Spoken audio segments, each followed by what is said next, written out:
Wow, wow, sorry about that. I was muted. Pura vida, mi gente. Much love and respect. Thanks for tuning in, guys. I know it's late, but you some real ones right now to be here. I just thought of this, I was reading a book that I had there in my Kindle library for a while, and I was like, hey, let me just read this along with everybody. Why not? You guys might have noticed that I was showing a couple locations. I was just showing you the locations to Deuteronomy 34. If you guys, uh, one second. Deuteronomy, bear with me, guys. Deuteronomy 34. Is that? I know a lot of you be like, oh no, he's on that Bible tip. Yeah, I don't know. It's real life though. It's real history. It's real people. And Moses went up from the plains of Moab. I just showed you that. To the mountain of Nebo. I just showed you that. To the top of Pisgah. I just showed you that. That is over against Jericho. I just showed you that. I didn't show you Gilead, right? But we have that too. And we have Dan and Naphtali, all in Utah in that same area, all around Mount Nebo. I showed you Ephraim. There was an old town called Manasseh. It's no longer a town, but it was there. This is all the land of Judah or Utah. All right. So today we're going to be talking about Los Lunas Decalogue Stone. I've talked about it in a lot of my Hebrew videos. Let me know if the music is louder than my voice, guys. So yeah, we're definitely not talking about religions or anything like that. If that's what you think, you're probably in the wrong channel. Get to know me if you are going to be here, catch up on the presentations, catch up on all the research. We have over 550 presentations, okay? So we're not just like throwing things out there just because. And when we say Hebrew, nobody's trying to make anybody Hebrew or anything like that. We know Hebrew is more of a language, but when we're talking about Yasharala or Israel or, the people, the nations, hey, we got the research. We know what the true promised land is. We know this is the true old world, true Canaan, the ancient Egypt. All that is right here. So yeah, we're going to find things like Paleo Hebrew script all over North America, all over the Americas. Inscriptions from all the old world nations found all over the Americas. Almost every old world language script is found here in the Americas. So this ain't no singled out artifact here, archaeological site. There's many. This is just one of them. This is called Los Lunas Decalogue Stone, or the Mystery Stone of Los Lunas, New Mexico. It actually has on it, as you guys can see here, and I'm on Google Earth. Hold on, guys. Let me, I didn't expect this to be here, actually. I just improvised with this. So this is the Los Lunas Decalogue Stone. We're on Google Earth. They're letting you know. Google Earth is letting you know. All right. Is this the oldest 10 Commandments? That's what the Decalogue means. The 10 Commandments on stone in the world. Didn't Moses write on stone? And this is very old form of what they're calling Hebrew, Phoenician, Paleo Hebrew. This is after the pictograph. It's still very old. So that's basically what we're going to be looking into today. I had something else here.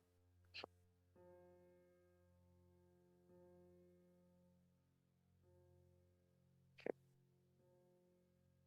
Just going to show some more images real quick. All right. So this is basically what you find in there. It's literally like tipped over on its side.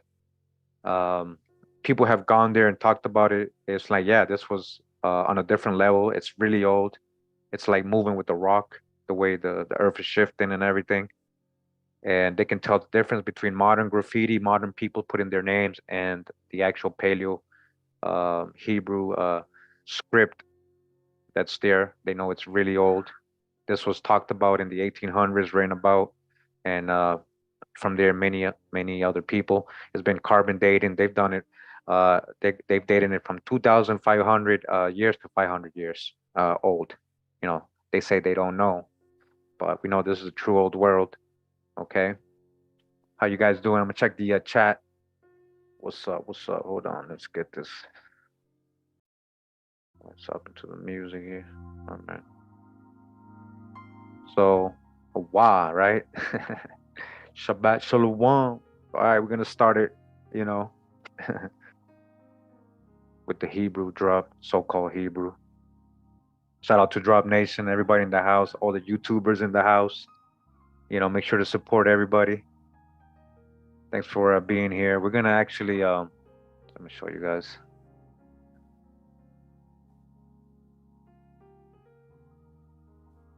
Okay. We're gonna get into this book real quick. It's called Los Lunas Decalogue Stone. This is by Donald Yates, and we've read actually a really good book of his. I don't, if you guys don't know the author. Same guy who wrote Jews and Muslims in British colonial America. Really good book. We read every chapter. We have several videos on it. Yeah. So this guy's pretty kind of good when it comes to doing research, and he has his biases and little hijacks here and there, but he, in general, he be surfing the wave hard, you know, for him, you know. So we're gonna check out his book that he wrote here.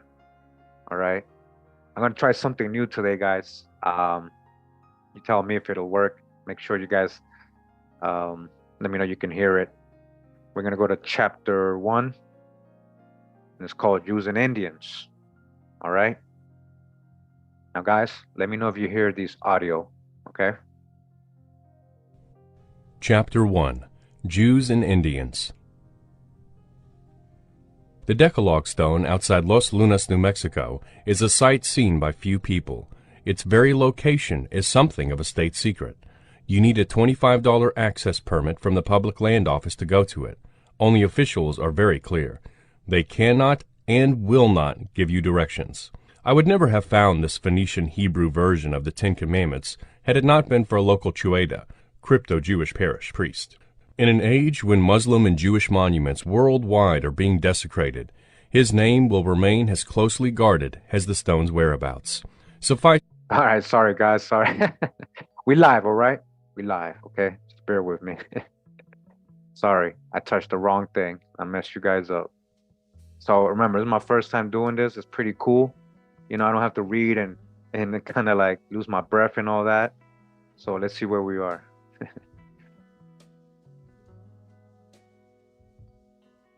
I'm gonna go back 30 seconds.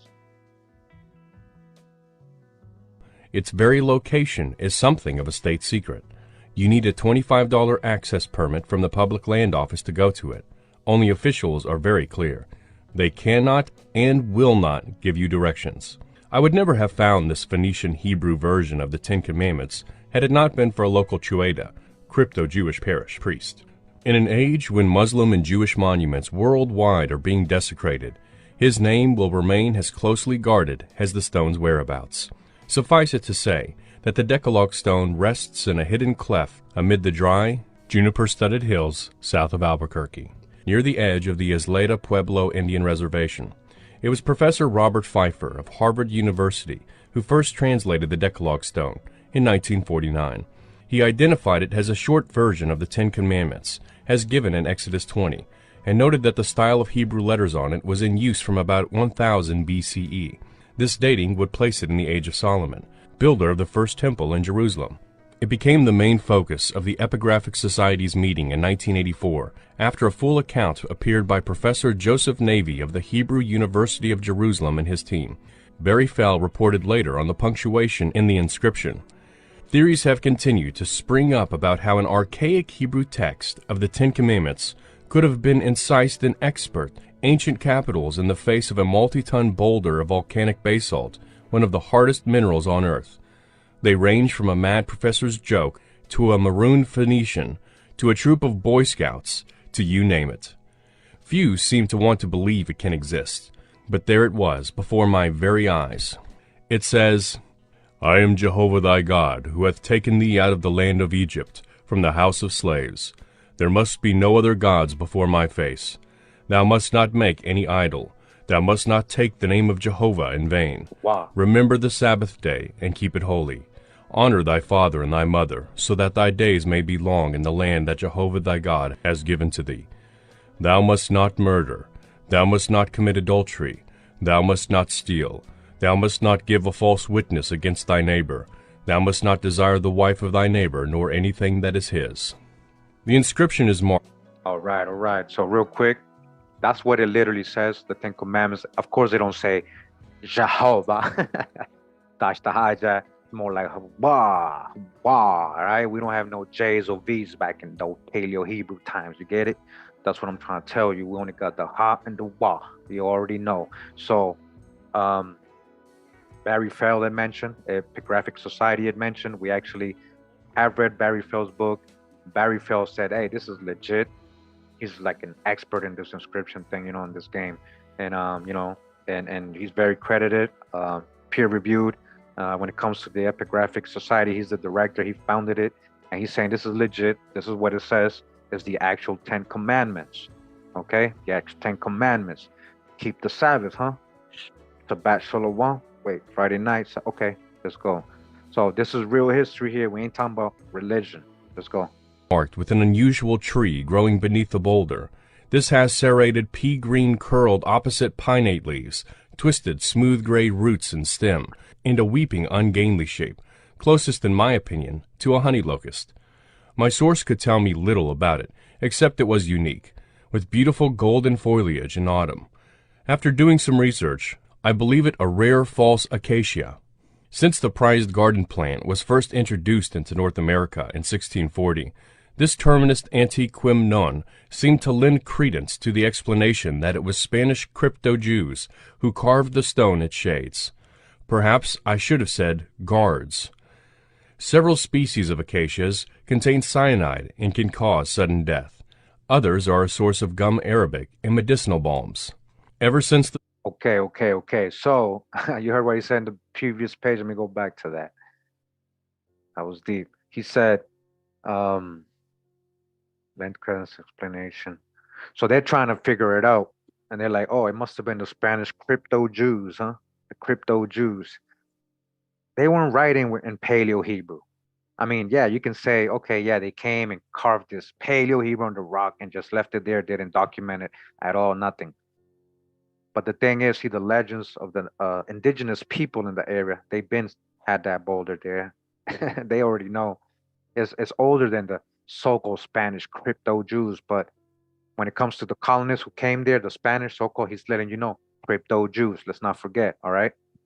Was a crypto-Jew, secret Jew, huh? Sephardic, Ladinos, you can call them Ladinos, but, the Spanish set foot on New Mexican soil in 1590, the land of enchantment has been a promised land for Jews. Okay, this place has been a promised land for who? So-called Jews. An estimated 40% of the colonists immigrating from Spain to the New World were noted in records to be of Sephardic Jewish ancestry. In the 19th century, New Mexico became a haven for German Jews. Unfortunately, this whole chapter in the history of the Southwest has been handled in a stepmotherly fashion.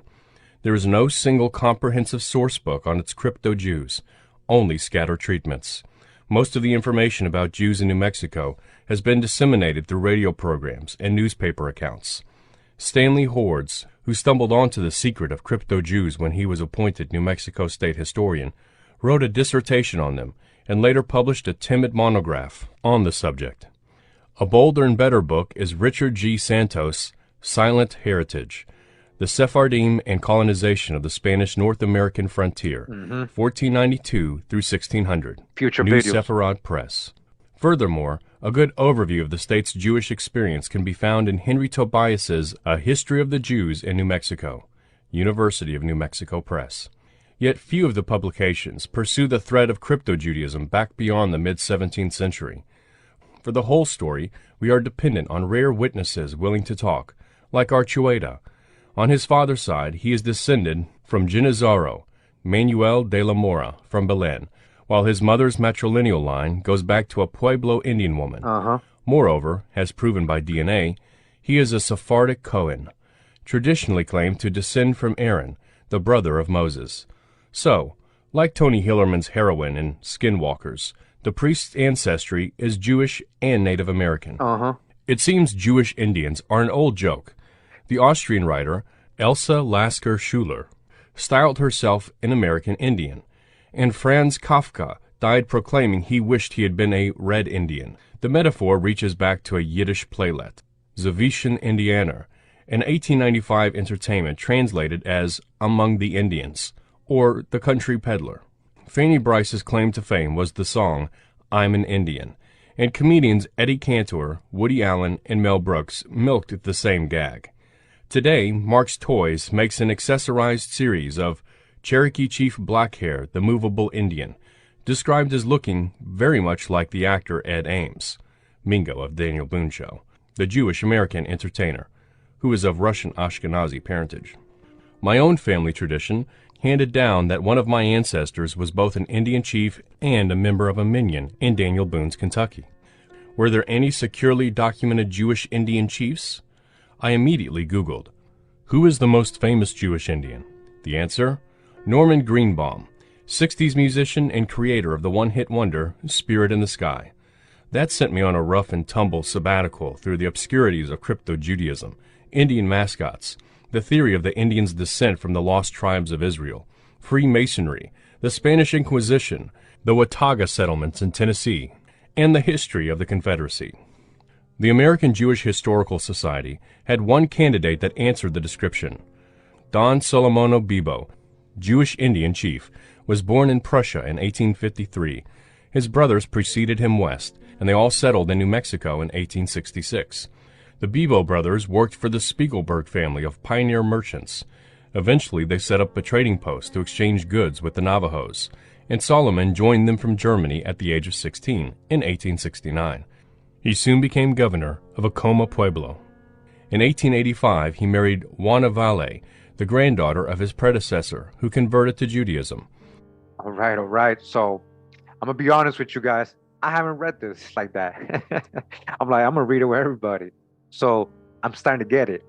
But first of all, we got a major drop on these settlers and colonists right here in the Southwest. This is all future videos I was going to get into. I have many articles and books talking about the founders of the so-called Wild West, Southwest, California, and all these places. A lot of them were Sephardic Jews, a lot of Moorish people, a lot of people from Mexico with, like they're saying here, Sephardic native ancestry, Indian. They were mixing with Indians a lot. So I don't know if he's going to say that the Decalogue Stone was created by these people. I don't know if that's where he's going with this. So right now we're just surfing the wave. We're in the mind of a hijack. Remember, we're reading people's books. So we know how to dodge the hijack, and, we know how to pull out the babies, right? Off the bathwater. We're near Utah, New Mexico. He can't fool us. Very interesting. Yeah, very interesting. Let's go. So he's giving us some drop. All right, he's snitching on who these people are. I hope you're listening up and what they were kind of pushing. All right, he's gonna probably say they were probably pushing sign, but he's letting you know Freemasonry, Spanish Inquisition, the Lost Tribe of Israel, the Watauga. Their children were sent to Hebrew school in San Francisco. Solomon Bibo, governor of the Acomas, America's only known Jewish Indian chief, is buried with his Indian princess in the Jewish cemetery in Colma, California. In November of 1999, the New Mexico Jewish Historical Society dedicated its 12th annual conference to the Jewish pioneers of the territory of New Mexico and the Pueblo Indians with whom they became so close. The keynote speaker was Mel Marks, author of the 1995 book, Jews Among the Indians. A picture of Jake Gold, among the first Jews to settle in Santa Fe, with unidentified Pueblo Indian woman and baby, decorated the program, and conference-goers could view the first public display of Solomon Bibo's revolver. I felt better about my heritage when I read about Indian Jews in an article on crypto-Judaism on the internet. Many Portuguese and Spanish Jews, despite the laws against Jews immigrating to the New World, fled to Latin America, hoping to escape the long arm of the Inquisition. Unfortunately, The Inquisition followed close behind. There were auto da fes and arrests in Mexico City and Antioquia in Colombia, well into the 18th century. The grisly machinery of the Holy Office was not shut down until the 1820s. Some of the secret Jews joined themselves to another persecuted group, the indigenous people who were the majority population at that time in Latin America, the Indians. Yep. They intermarried with them, forming what is now called Mestizo Jews. The most well-known group of Mestizo Jews is in Vinta Prieta in eastern Mexico. They look like American Indians, but have reconverted openly to Judaism. Unfortunately, they have for the most part received much rejection by the ethnically pure Jews of Mexico City.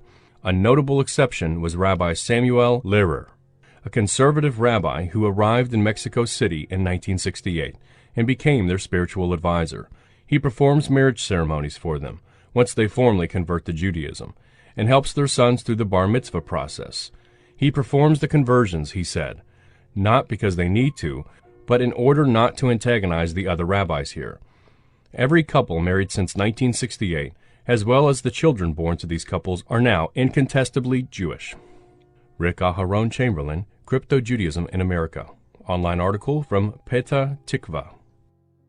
All right. So, Sephardic Jews, Muslim Moors, Crypto Jews, Marranos, Moriscos. He's just talking about the Sephardic Jews, but there was Muslim Moors as well coming, doing the same thing.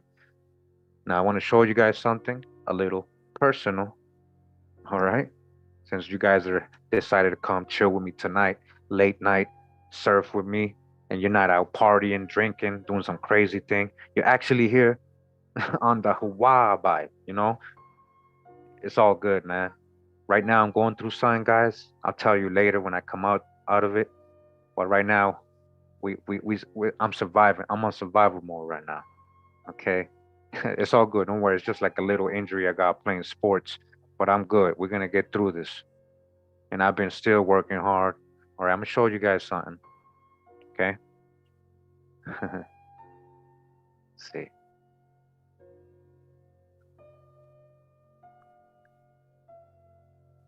Right. Yeah. Oh yeah. Oh, I'm gonna show you. That's great grandfather. That's great grandfather on my mom's side. So on my mom's side, this is my great grandfather. That's his wife, my great grandmother. And then that's my grandfather. Okay. That's my grandfather on my mom's side. Now let me show you guys something. We're talking about Sephardic Jews and Indians, huh? Hold on. Let me go. I'm gonna show you Antonio Alvarez Pereira, Portuguese Jew, Sephardic Portuguese Jew who was born in the islands of Madeira, Portugal, right? His people were in the Madeira Islands. You know, we gone over the information, right, guys? Because of the Inquisition. So they were kicked out of Portugal, right? So Antonio eventually, you know, whatever his lineage and how he ever became one of these captains, right? That's 10th great grandfather, right? He got with Princess Inés Dulceje de Corroje. This is my 10th great grandmother. Okay? Her dad is the famous Cacique Huatco Garabito. This is my 11th great grandfather. All right? Now we're going to learn about King Garabito. You know? Because I don't care what anybody got to say about me.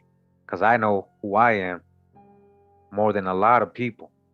And I got many lines of Indians. So don't, yeah. So Garabito was an indigenous king of the Huetar, who actually, I found out recently, they're from the Caribs, the Arab Carib people that settled in Central Valley of Costa Rica. Okay, and they became known as the Huetares. The Huetares are the ones with the stone fears. that I showed you guys. These big stone spheres, they were the navigators, because they're the Caribs, they're the Carians, the same people. Yeah, ancient navigators. So, yeah, King Garavito was the most important leader of the indigenous resistance against Major Juan de Caballon and Arboleda, and he also did not submit to the authority of Juan Vasquez de Coronado, his successor. Garavito's perhaps, along with the Prester, what? The best known of the indigenous kings of Costa Rica, mainly because he was the one who most resisted the conquest of the country by the Spaniards in the 16th century. Many legends have been woven around his figure, highlighting his fierce and untamed character. All right. So not only through my mom's side, but my dad's side, I end up with Garavito. He's on both sides of I end up with to him. All right. I know who I am. I know what's in me, what spirit I got in me. No matter what anybody think, ancestors speak through me, and not just the indigenous ones, but like I'm just showing you guys, because none of you guys are 100% either. Whatever you want to think and whatever you want to say and feel, that's fine. But reality is something else. I also represent because so we got both stories. I got just like you guys got black Europeans, colonists, Huguenots, Sephardic Jews, Moors, all this other stuff, black Irish, black Scot, Highlanders, Jacobites. You know, I got that too. But you see, this is Sephardic Jew. I know what these people look like. We've gone over the anthropological book.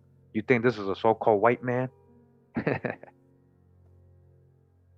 You think my 10th great grandfather Antonio Gregorio Alvarez, and they were like, so this, so when I was doing the tree, a lot of people kept trying to disconnect me, right? Like these weird people trying to disconnect me. All right. So all these people were famous here. Catalina, Lorenzo Pereira, all these people have stories here and legends are related to me in this line. Now, when you go Gregorio, the funny thing is, like, I didn't notice till like last year. They kept the name. So my grandfather, my dad's dad, his name is Gregorio. And then my great grandfather is also Gregorio. So they kind of kept going with the name. So yeah, and here I am. Many people had to come to make me, many Indians, many other people that came and settled with the Indians. That's who I am. But when we talk about spirit, Yasharala, because we were spread across the world. The spirit always comes home.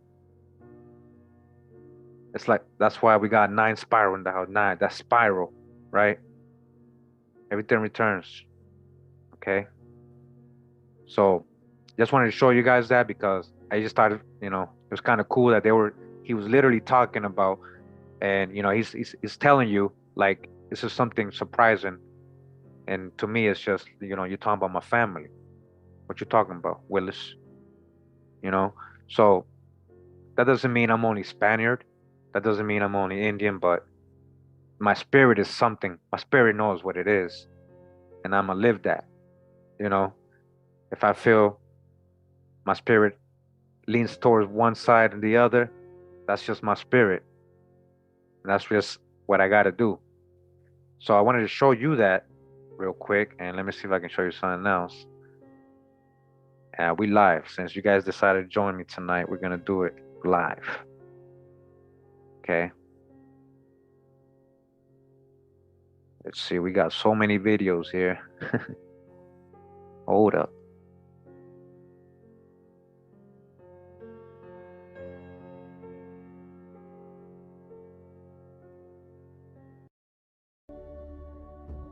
Hold on. Hold on.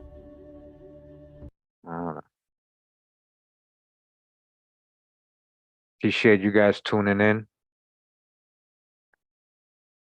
Hold on. All right. Okay, this ain't Oh, nope, that's not the one I wanted. That's a good one too, but that's not the one. And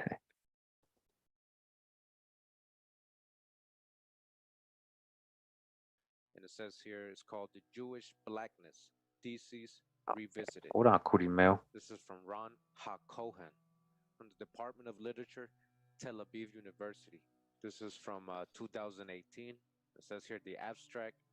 The notion that in previous centuries Jews were considered to be black or seen as blacks has gained broad acceptance in scholarly discourse on the Jewish body since the early 1990s. The present article considers the notion analytically and then examines some of the evidence provided to support it. Much of this evidence does not stand critical examination. Therefore, arguably, the notion of Jewish blackness should be reconsidered. The notion of the blackness of the Jews or Jewish blackness has become commonplace in scholarly discourse, going back to the path-breaking work of Sandler L. Gilman in the late 1980s. Scholars often assert that a strong European tradition, dating back to the Middle Ages, maintained that the Jews were black, or at least swarthy, and finds sharp expression in modern anti-Semitic literature. Right, so black and swarthy synonymous. That in medieval literature, a theory prevailed in which the Jews were part of the black race, or were at least dark-skinned. This is from, and it tells you the sources here. Shavit 2001, page 182, or that the general look of the Jew was considered to be like that of the black.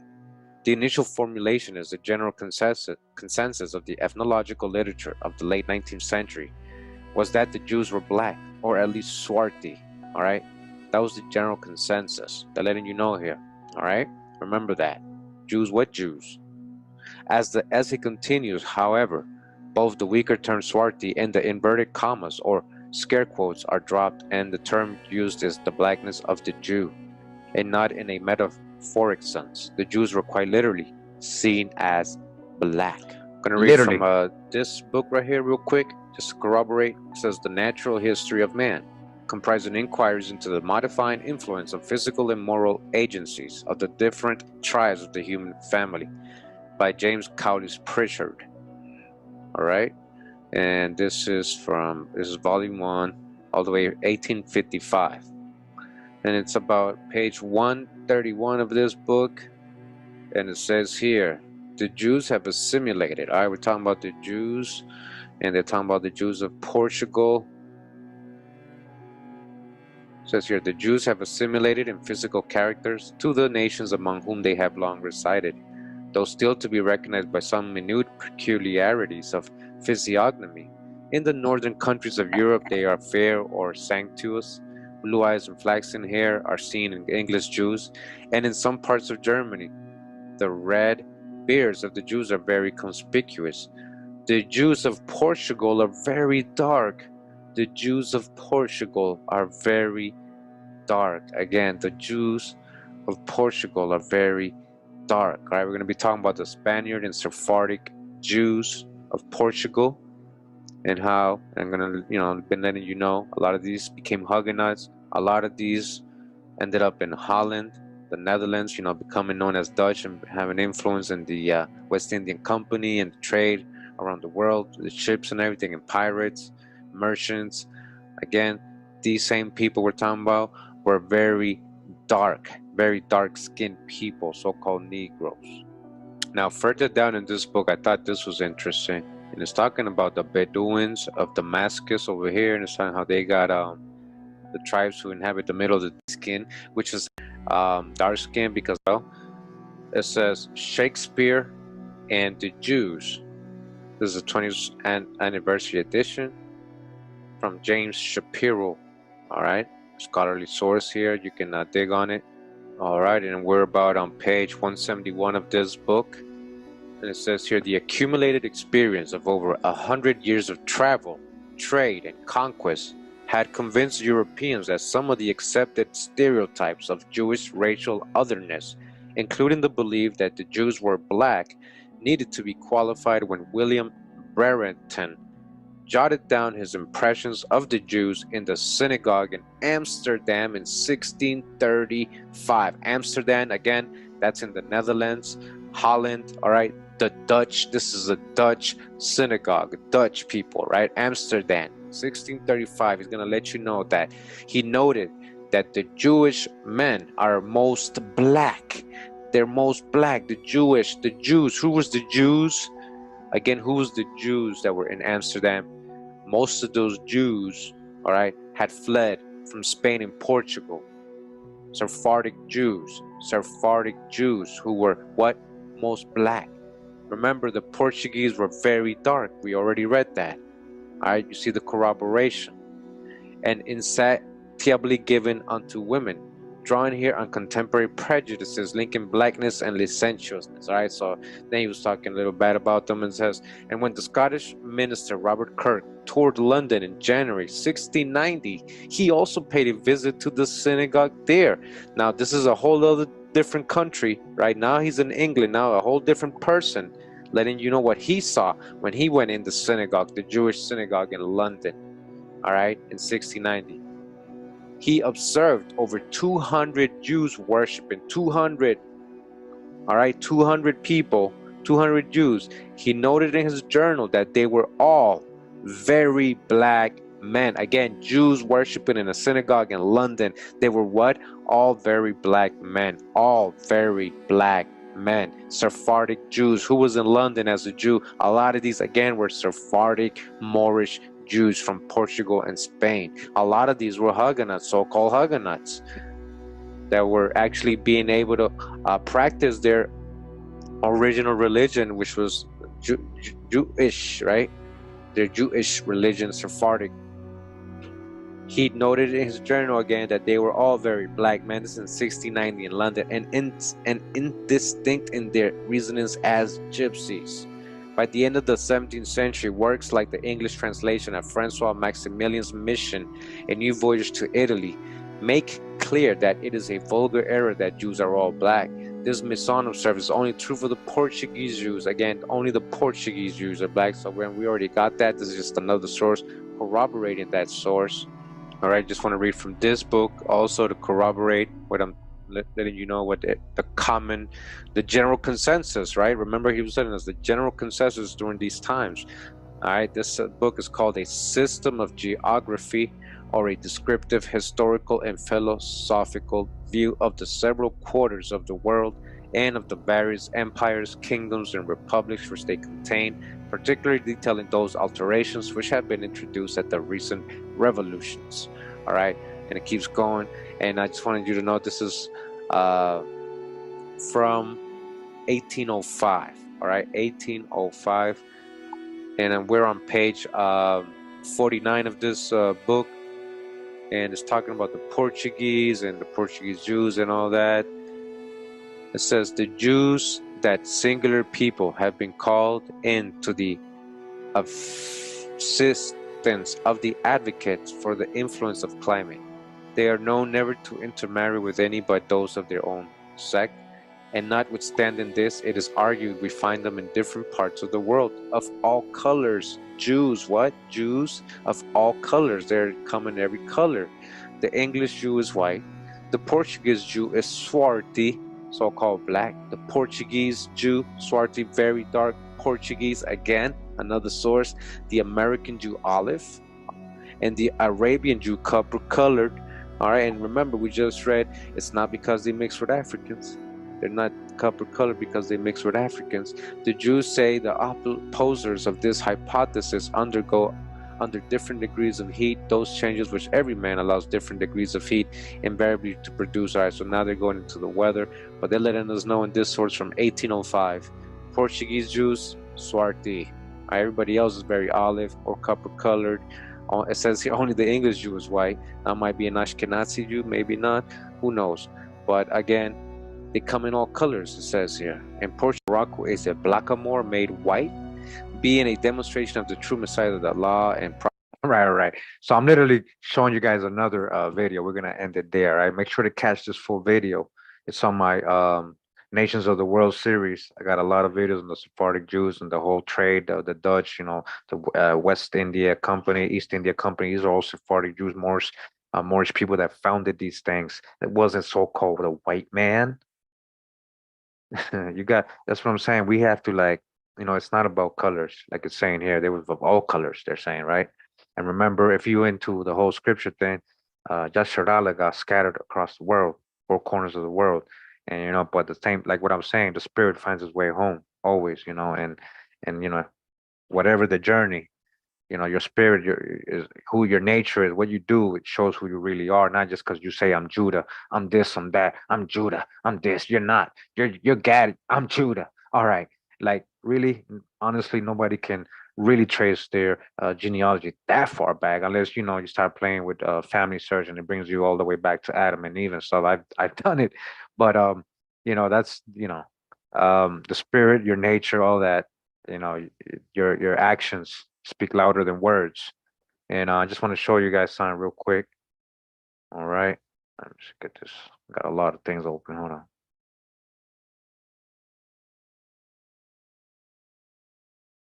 Okay. Hold on.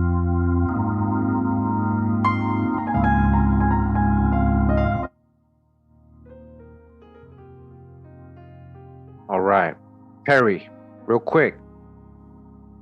A lot of Perrys out there, huh? Any of you guys Perry? Perry is a surname with several distinct origins. In England, derived from the Old English perige, pear tree, referring to one who dwells by a pear tree. While in Wales, Perry, along with Parry, arose as patronymics, with shortening of it, Ap Harry or son of Harry. There are some variants in the Romance languages derived from Latin.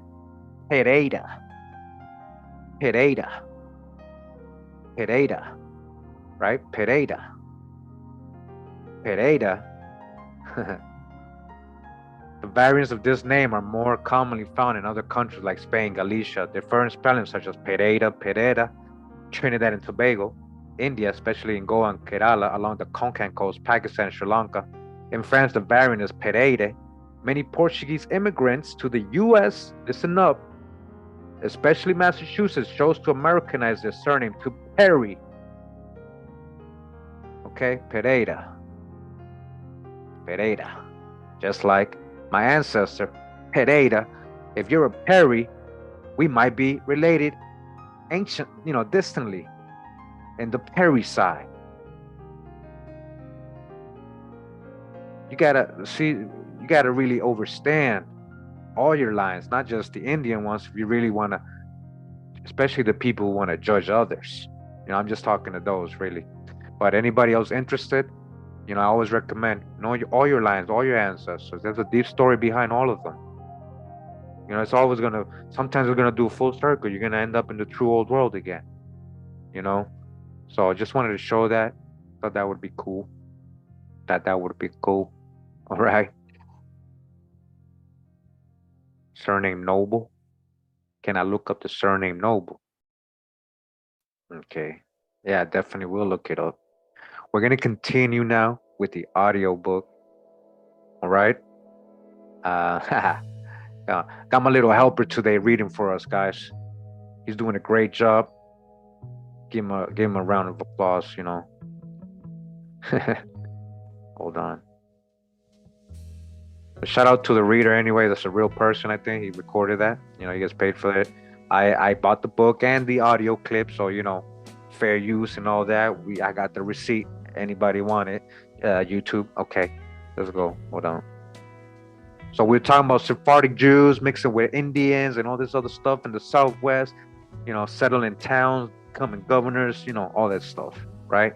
And remember, very dark complexion people, very swarthy, yeah, dark. You thought these were all so-called white people? Yeah, mixing with Indians and all that? All right. So you thought you were only... I'm not even going to say it. Let's just keep going.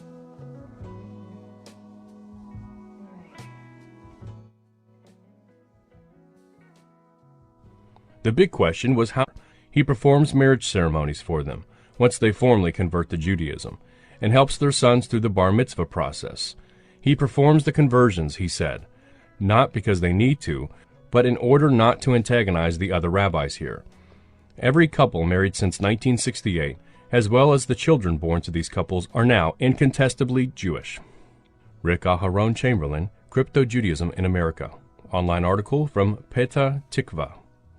The big question was how long Jews had been among the Indians. From my own understanding, after talking with the American Indian elders over the years, was ever since there have been Jews.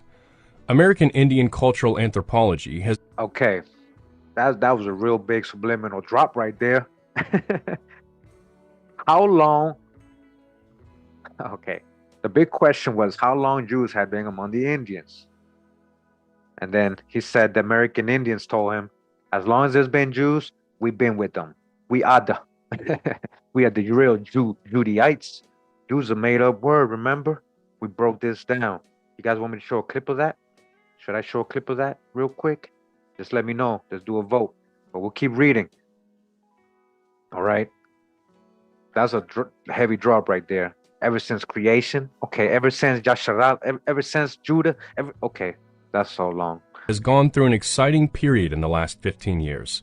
Beginning with Greenberg's 1987 work on language and extending through Cavalli Sforza's History and Geography of Human Genes, many of our notions about this 1% of the population that accounts for 50% of the country's diversity have been challenged and reformulated. In an article on human lymphocyte antigens, Guthrie sums up and significantly adds to the growing consensus about the peopling of the Americas. A tentative chronological outline lists no fewer than 28 discrete migration events from 40,000 BCE onwards, all substantiated by medical research, gene typing, and anthropological literature. One unpleasant thorn in the flesh of dogmatic geneticists in the last decade has been haplogroup X. This European mitochondrial gene type occurring in American Indian populations has a fascinating story. It was reported only 7 years ago. Its addition to the 4 orthodox Native American lineages inspired the hunt for more minor founding mothers. What was most controversial about it was the suggestion that it might be an ancient link between Europe and North America, representing a founding lineage that traveled across the Atlantic Ocean. As for instance, Stanford... All right, so dodge the hijack, because remember, they're seeing it all in reverse. This is the true world, but this is heavy drop, what they're telling you. There's some link here with the old world. The haplogroups are being found here in the Americas. Haplogroups of the old world. Proposed in 1997. Perhaps it explained the mysterious red earth people of 5000 BCE. Okay, remember my red ochre people, red paint people coming out of like Newfoundland? There was like some heavy red ochre there. Also in Brazil, there was an ancient, what they call red painted people, red ochre people going around the world. And it seems they had like a hub here in the Americas. All right. So he's saying perhaps, maybe, oh, maybe they came from here. Maybe they came that way. Maybe they came Bering Strait. Maybe on a boat from Africa. Maybe they came with the Vikings. Maybe they came from Siberia. Maybe they came from, it's always, they got to be coming from somewhere else. All right. But again, where was corn from? Where, you guys saw my video recently about America, the true old world, that newspaper article. Like, you guys already know. All this like guessing, like, oh, maybe where do they come from? It's so hard to find out. It's right under your nose. You're right here already. You're already here. Oh no, hold on. Presumed to be circumpolar. Simultaneously, the race was on to find X in Asia, or prove it was the result of recent admixture. In the meantime, Kennewick Man was unearthed, an 8,000-plus-year-old skeleton declared to be Caucasoid and recognized as resembling modern Europeans more than Native Americans. This intensified the debate on who are Native Americans and how and when people first came to the Americas. So Dodge the High, that's what I'm saying. Resembling, what is a European phenotype? Okay, so who were the first Europeans? You're talking about Kennewick Man, 8,000-year-old. We already know the first Europeans. I mean, Shetterman. I mean, do I have to show this over and over? Like, who were the first Irish Scots? Dark people with blue eyes. Like, this is all science that's, coming out right now. Like, they're finally admitting it. So what do you mean? So remember, they want you to think, oh, they found European, like, looking like. So when they go to the Maya temples, they say, oh, they found European features, Phoenician features. Oh, African features. All right. That's what I'm trying to explain. So just because They saying Europeans don't picture a so-called white man only. Like this is that's not what that means. And then when they're saying they found African phenotype here, doesn't mean they're actually people that came from Africa. They're just saying, hey, you look like a so-called black man. That's how they describe it. All right. The Kennewick skeleton has been in and out of court ever since. Chapter 2. Introducing the Phoenicians. Uh-oh. The facts pouring in. I think we're going to keep going, all right? Introducing the so-called Phoenician. Let's see what they're saying about this, all right? We already, I remember dodged the hijack. Phoenicians, sea peoples. These sea peoples included many nations. A lot of them were Danites. A lot of Israelites in this stuff. A couple other nations here involved, but coming out of Canaan, the true, old world, coming out of here. All right, so let's see what they got to say. From every side, bring us to the general conclusion that ancient American civilization was stimulated by transoceanic contacts from the east and west. Among them, contacts with the Mediterranean were especially creative. Okay, so they're at least saying, there was definitely Mediterranean people over here. They're just seeing it in reverse. This is, for example, also borne out by the discovery of Alexander von Wuthenau Hohenthurm that before 300 AD, no American Indian types are depicted in the tens of thousands of sculptured ceramic figurines from Mesoamerica, but only Far Eastern, African Negro, and various Mediterranean types, especially Semites. Okay, so that was a great example of what I was just talking about. So look, so now they're saying, hey, there was no Indians here. It was just far Eastern looking people, African Negroes, and Mediterranean. So they want us to picture all these people from modern day and Semites, right? Shemites, the people of Shem. All right. Heavy drop here if you know how to read between the lines. Let's go. The author of this surprising verdict was Cyrus H. Gordon, and his words came in the aftermath of an archaeological bombshell called the Metcalfe Stone. Gordon was professor of Semitic studies at Brandeis University and an expert on Hebrew, Phoenician, Aramaic, and Ugaritic. The Metcalfe Stone was a small flat piece of sandstone turned up by a Georgia man hunting for suitable materials to construct a backyard barbecue pit in 1966. Yeah, we've shown that. Most scholars today acknowledge that the writing on it is Minoan, executed by the same ancient mariners who built the palace at Knossos on Crete in the 2nd millennium BCE. As Gordon wrote, after studying the inscription, it was apparent to me that the affinities of the script were with the Aegean syllabary, whose two best-known forms are Minoan Linear A and Mycenaean Linear B. The double axe in the lower left corner is of course reminiscent of Minoan civilization. The single vertical lines remind us of the vertical lines standing each for the numeral 1 in the Aegean syllabary, while the little circles stand for 100. In 1994, epigrapher Gloria Farley published the results of nearly 50 years of fieldwork in and around her native state of Oklahoma. The massive book was titled In Plain Sight. A second volume was anticipated at the time of this writing, 2005. Evidence of Old World visitors to the coast of the Gulf of Mexico does seem to have been discovered, began Farley, quietly. In addition to the Metcalfe Stone, she mentioned 4 other artifacts. We list them because they are all relevant to our story. Much like the discoverer of the Metcalfe Stone, Mina Aranowicz was working in her flower bed on Cedar Street in Columbus, Georgia, when she dug up a bronze Roman coin. It bore the image of Antoninus Pius, emperor, 135 to 161 CE. In 1963, Mrs. Joe Hearn of LaGrange was also digging in her yard when she unearthed a small lead tablet with strange symbols. These were eventually identified as cuneiform, a script from ancient Sumer, modern Iraq, and dated from about 2040 BCE. Okay. According to the So guys, this is what they're finding here in North America, right? We've gone over this. We're going to continue to go over this. I have that book he's talking about, In Plain Sight. Big, heavy book. Cost me about $120. Thanks to the Patreon people, we're able to get this books ourselves and see the amazing pictures and findings that they did here in North America. Old world inscriptions all over. It's just so numerous, guys. So numerous. We're gonna, and my patrons get access to this book because I'm gonna scan each chapter I uploaded already the introduction and chapters 1 and 2, I think, already for them, a PDF style. We're gonna continue to scan that. It's a great book. And I also have Barry Fell's America BC. We're gonna continue reading as well in future videos.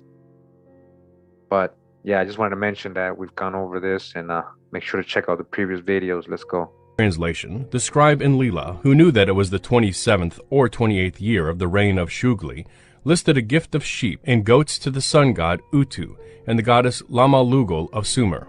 Page 11. A coin found in Phoenix City by a small boy in 1957 was probably minted in the Carthaginian colony in Iberia. The boy took it to a local grocery store, where he traded it for 15 cents worth of candy. It can be compared with a bronze coin owned by the author recovered from the soil of South Carolina and dated to around 146 BCE, the year of the destruction of Carthage by the Romans. Page 277, figure 3. The fourth object was a 4-foot-tall stone standing on the banks of the Chattahoochee in Carroll County, incised with an image initially dubbed the Indian Princess, but later identified as a Celtic goddess surrounded by North African Tifinagh script. That's the hijack. Page 10. It is now in the collection of the Institute for the Study of American Cultures, ISAC, at Columbus State University. Again, guys, just want to emphasize, they're labeling these things. Oh, that's North African. Oh, that's Celtic, because it appeared. But what I've been showing people in my cuneiform inscription videos, epigraphy videos, is that what they're finding in the Americas is an older type, a very old classic type of this writing. It's actually old. It looks older. It's much older than what they find in Europe. We have older versions of the same script. But when they're talking about Celtic, Hungarian, all this stuff, they're Phoenician, Iberian, Iberian, Celtic, and all this. It's an older form of it they're finding over here. And this is facts. When you read these books, that's what they're telling you. That's what Barry Fell, the lady, what's her name? The name there, Gloria Farley. That's what they're all saying. So my point, which I wanted to continue saying, is that in order to make these into hoaxes, or for somebody modern to have inscribed them and try to hide them in the mounds and stuff, or in the forest or whatever, this stuff wasn't discovered until like the 1900s. These old forms of writing, nobody really knew about them. So it's like, that's conjecture. That's all conjecture. That's just to hide. That's what Smithsonian be saying. But again, they're finding all this right here. Archaeologists often dismiss such finds because they did not come to light in the progress of an official excavation of a known site. Who is to say that someone did not plant the Roman coin in Mina Aranowicz's garden? The same objection, however, cannot be raised with the Bat Creek stone. It was exhumed in a tomb containing the skeletons of an East Tennessee chief and 8 retainers by the Smithsonian's own William Emmert in 1889. Yep. Bat Creek is a tributary of the Little Tennessee River in the heart of Cherokee Country, about 30 miles southwest of Knoxville. Cyrus Thomas, head of the Smithsonian's Mound Survey, thought the epigraphy an example of historical-era Cherokee writing and published it in 1894, upside down. The stone was then tossed in a back room of the Smithsonian and largely forgotten until Cyrus Gordon. He identified the letters inscribed on it as Paleo-Hebrew in square capitals diagnostic of the 2nd century CE, reading, from right to left, Roch Le-Yehuda, a comet, Roch, Phoenix for Judea. It is now on indefinite loan from the National Museum of Natural History to the McClung Museum of the University of Tennessee. It's on a loan now, all right? They're holding it, commodity. That's commodity. They're trading it, So they're finding Paleo-Hebrew all over North America. So when they're talking about the Decalogue Stone in New Mexico, it's not like the only Paleo-Hebrew inscription found in North America or the Americas itself. It's like all over Central America, South America. We find all these old world inscriptions here. Okay. What's the next page? So there's the Bat Creek Stone. Of course, we got numerous videos on this. And then the Yuchi Indians and their involvement and how their traditions and how they seem they follow a lot of what they're saying is similar to what these nations in the biblical scriptures of the Old Testament were practicing, And Hey, you got to compare yourself. Where was the people and what's written in the book? So who's the real one and what's the written language? So what I'm trying to say is the book ain't really gonna the book, right? You can have the book, you can bring the book and evangelize people. Say, hey, this is the Bible. But when they got here, a lot of the times the Indians were like, "Well, that's our stories. What are you talking about? We already know all these stories." You get it? All right. Catalog number 134902, figure 4. A firestorm broke out to prove Gordon wrong. In an effort not lacking in elements of anti-Semitism, the forces of academia were carefully marshaled to show that the Bat Creek Stone was a fake. After several decades, skeptics seem to have had the last word. Or have they? The definitive expose appearing in the venerable journal American Antiquity in October of 2004 has not been answered. Mainfort and Quaz. In one reply, still under preparation, a professor at Ohio State University seems to have successfully disposed of its arguments. McCulloch. Rejecting comparison of the stone's Hebrew to a Masonic treatise of 1870, on which, more anon, McCulloch reminded archaeologists that a radiocarbon test performed on wooden ear spool fragments found in the skull of an individual buried with the stone yielded a secure date significantly pre-Norse, not to mention pre-Columbian. Consistent with Gordon's 1st or 2nd century AD paleographic dating of the text, he observed that the Bat Creek inscription contained peculiar letter forms and punctuation unknown to casual students of Hebrew in 19th century America, but evident in many other examples of ancient square Paleo-Hebrew. The fact that Cyrus Thomas, the Smithsonian's chief debunker of allegedly Old World inscriptions, did not see this glaring similarity demonstrates, if nothing else, that he was incompetent for this task. Thus, the Bat Creek Stone appears to have been reinstated as a Jewish icon. Its authenticity has been confirmed. The stone's reference to Jewish hero Bar Kokhba also seems to be vindicated, a connection first made by Gordon. In situ, it lay directly beneath the skull of the dignitary whose tomb the Smithsonian was excavating. Comet for the Jews was the slogan of a large-scale revolt against Rome 132 through 135 CE. This last nationalistic insurgency of Israel before the Zionist movement of the 20th century was led by Simon Bar Kokhba, whose name meant Son of the Star. Coins struck during Bar Kokhba's regime have been extracted in Kentucky, Louisville, 1932, Clay City, 1952, Hopkinsville, 1967, and in southeastern Missouri from the St. Francis, a tributary of Mississippi, 1922.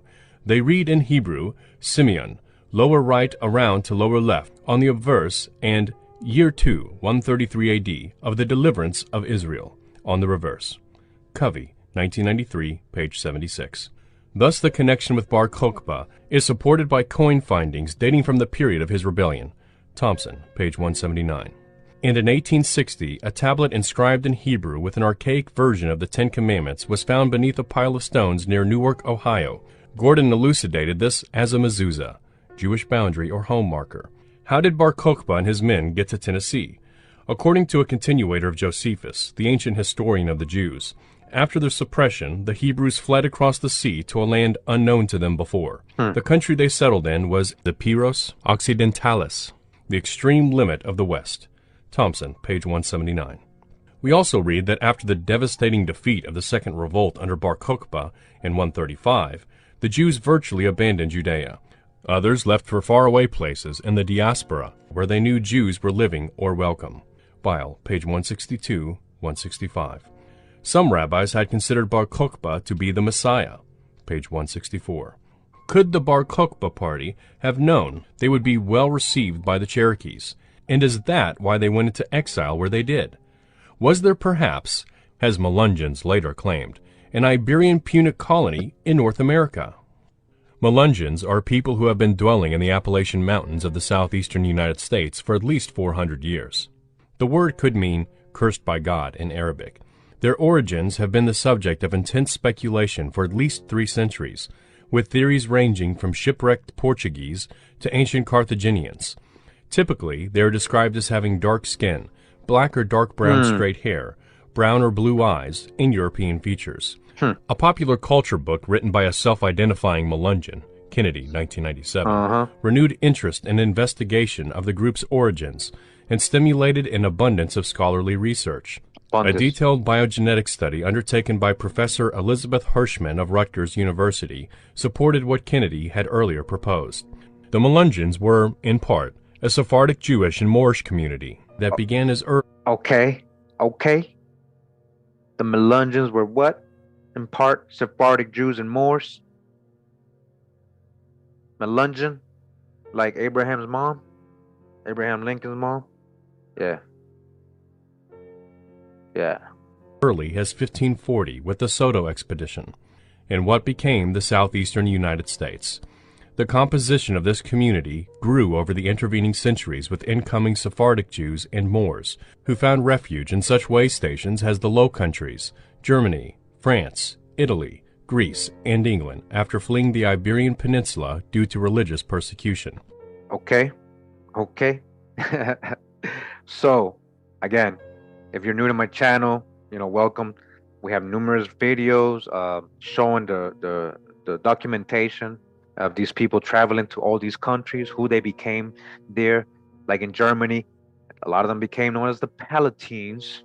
In France, they became known as Huguenots, Protestants, and so on and so on. Okay, all these Christian sects, a lot of them were started by Sephardic Jews and Moors who were actually cryptos, secret. They were hiding from the Catholics. So a lot of them ended up in, when they fled, the Sephardic Jews in Amsterdam, that became their New Jerusalem. That's what they literally called Amsterdam, New Jerusalem. And that's where they started their whole East and West Dutch Company, East Indies, West Indies.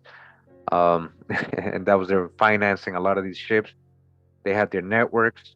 They were called Port Jews, where, they had communities going all over the American colonies and Europe and stuff. So they were handling the ships, building the ships, financing the ships. Yes, there was a lot of the ones who funded these ships for the enslavement of both American Indians and Europeans being brought over, So again, pirates were a lot of these people as well. Okay. So very interesting information here that I didn't even know was in this book. I'm loving it. Hope you guys are enjoying it.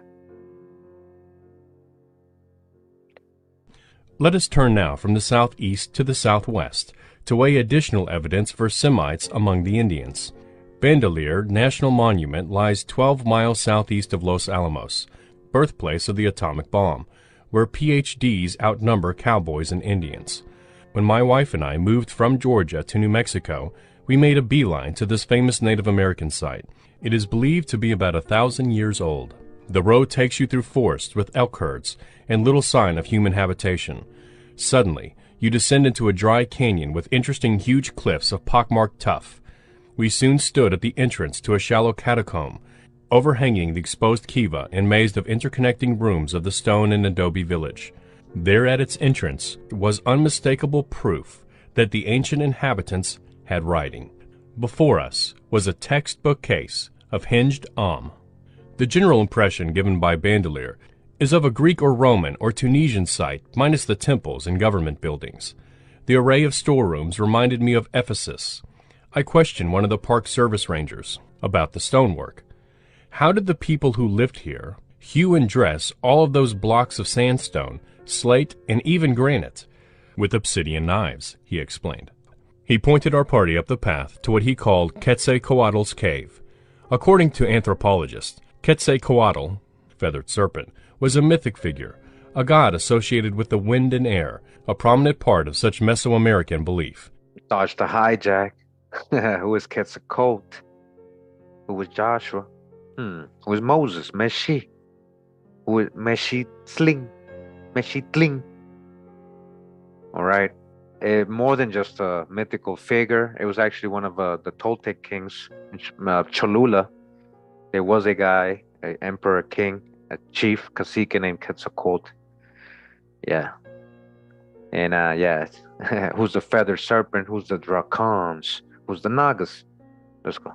We had no idea what a cave consecrated to him was doing in New Mexico, though one of us remembered that the English novelist D.H. Lawrence went on a bit about the feathered serpent when he lived in Taos.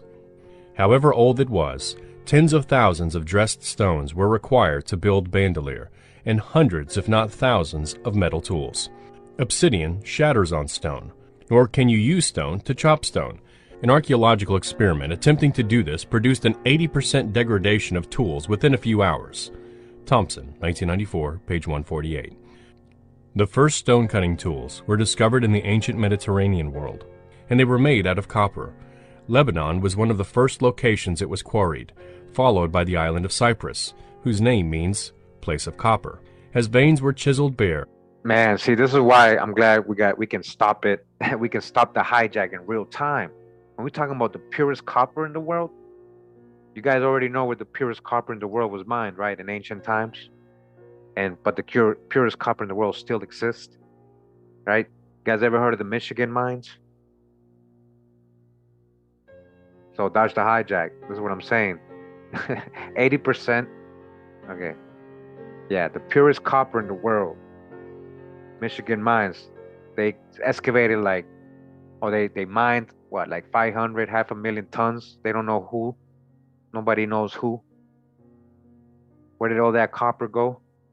Where's the true old world when we're talking about Phoenicians and all this, Cyprus? Where's the true Mediterranean? Hey, shout out to Old World Florida. He says it's the Gulf of Mexico. Hey, the Fertile Crescent right there in Florida. That's what Mesopotamia, Mesoamerica. Its discoverers, the Phoenicians, moved on to Sicily, Sardinia, the Balearic Islands, and the Iberian Peninsula. Zinc, a necessary alloy to create the strength of forged bronze, came from mines in Cornwall, along with tin. Bronze was the most coveted and essential material of its day. As mines continued to be depleted, the pharaohs of Egypt dispatched Minoan and then Phoenician explorers across the sea to search for new sources. They found one of the world's richest deposits in North America, according to one theory. Thompson, 1994, page 137. Phoenicia's secret colonies were located along several major rivers, including the St. Lawrence, the Susquehanna, and the Amazon, Secret, page 146, to which we can evidently add the Chattahoochee, emptying into the Gulf of Mexico, and the Rio Grande of New Mexico, all accessible from the same sea route. See, now they're telling the truth. Now they're telling you the real drop, where they got the copper from. One of the world's richest copper deposits was located in the Lake Superior region of North America. Unlike the copper ores of the Middle East, which required smelting, the deposits in Michigan and Ontario consisted of pure nuggets called native copper. Some of the most accessible deposits were located on an island called Isle Royale in northwestern Lake Superior. Yep. Minoan and Egyptian explorers noticed this native copper when visiting tribes along the east coast in 3000 BC. The New York Testing Laboratory has confirmed that copper artifacts found in American mounds were made using Old World casting technology. The shapes of the copper tools found in American archaeological sites are identical to those of the ancient Mediterranean, including chisels, dagger blades, wedges, hoes, scythes, axes, and spear points, after 1000 BC. Okay, identical to the ones in the Mediterranean, huh? All right. I mean, it just keeps piling on. Since iron deposits were more plentiful than copper and did not require alloying to produce hardened metal, the demand for copper rapidly declined. Thompson, page 146 through 149. The age of iron had arrived. It, too, apparently reached into North America. Unlike copper, iron oxidizes and vanishes in the soil, but we have ample testimony to the fact that it was forged on this side of the Atlantic. Throughout the Ohio Valley, corresponding approximately to the distribution of Hopewell mound sites, are scattered thousands of ruined furnaces, foundries, and slag heaps. They were examined in 1951 by Arlington Mallory in a book titled Rediscovery of Lost America. Oh, we're going to get that. Phoenicians were at the center of much of this activity. A Semitic people, they were originally Canaanite, like the Hebrews. They are probably the same as the sea peoples employed by the Egyptians to build such monuments as the Temple of Ramses III at Medinet Habu. So who's building these things? So-called Phoenicians? Who's in the... Oh, this gets deeper and deeper every time, man. Shout out to all the real wave surfers who up to date with all the videos. You guys know what I'm talking about. They became important mercenaries on different sides in the turmoil that overtook the Nile Empire.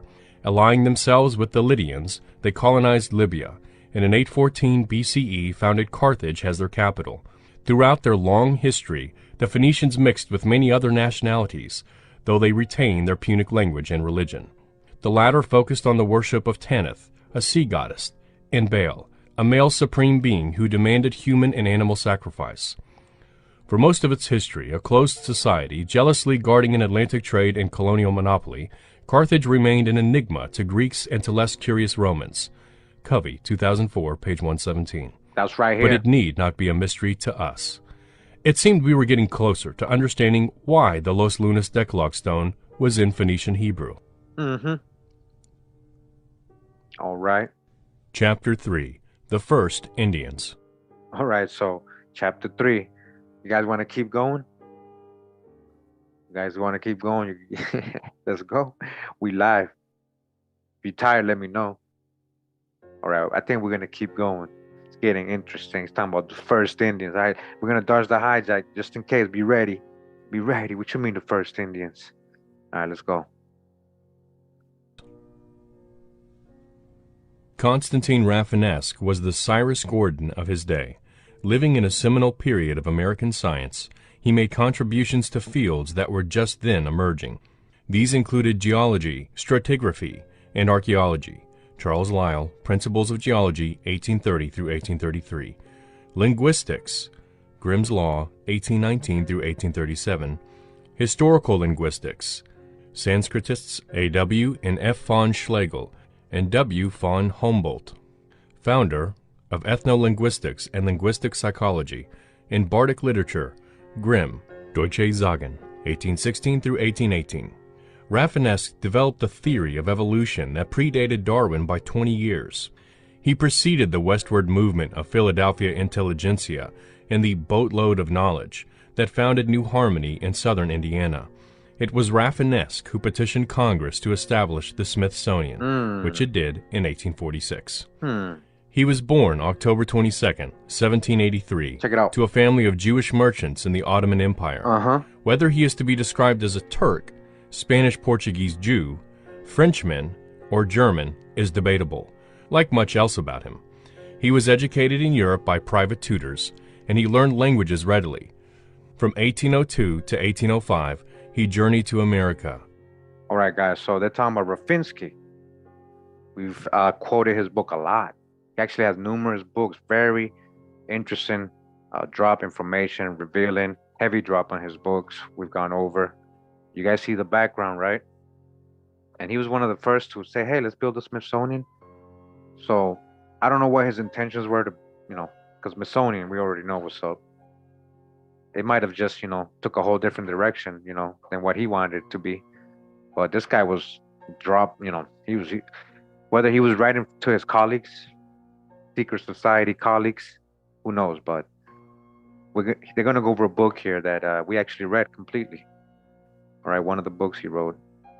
Next, he opened an import-export business in Sicily, where he studied the natural history of plants and fish.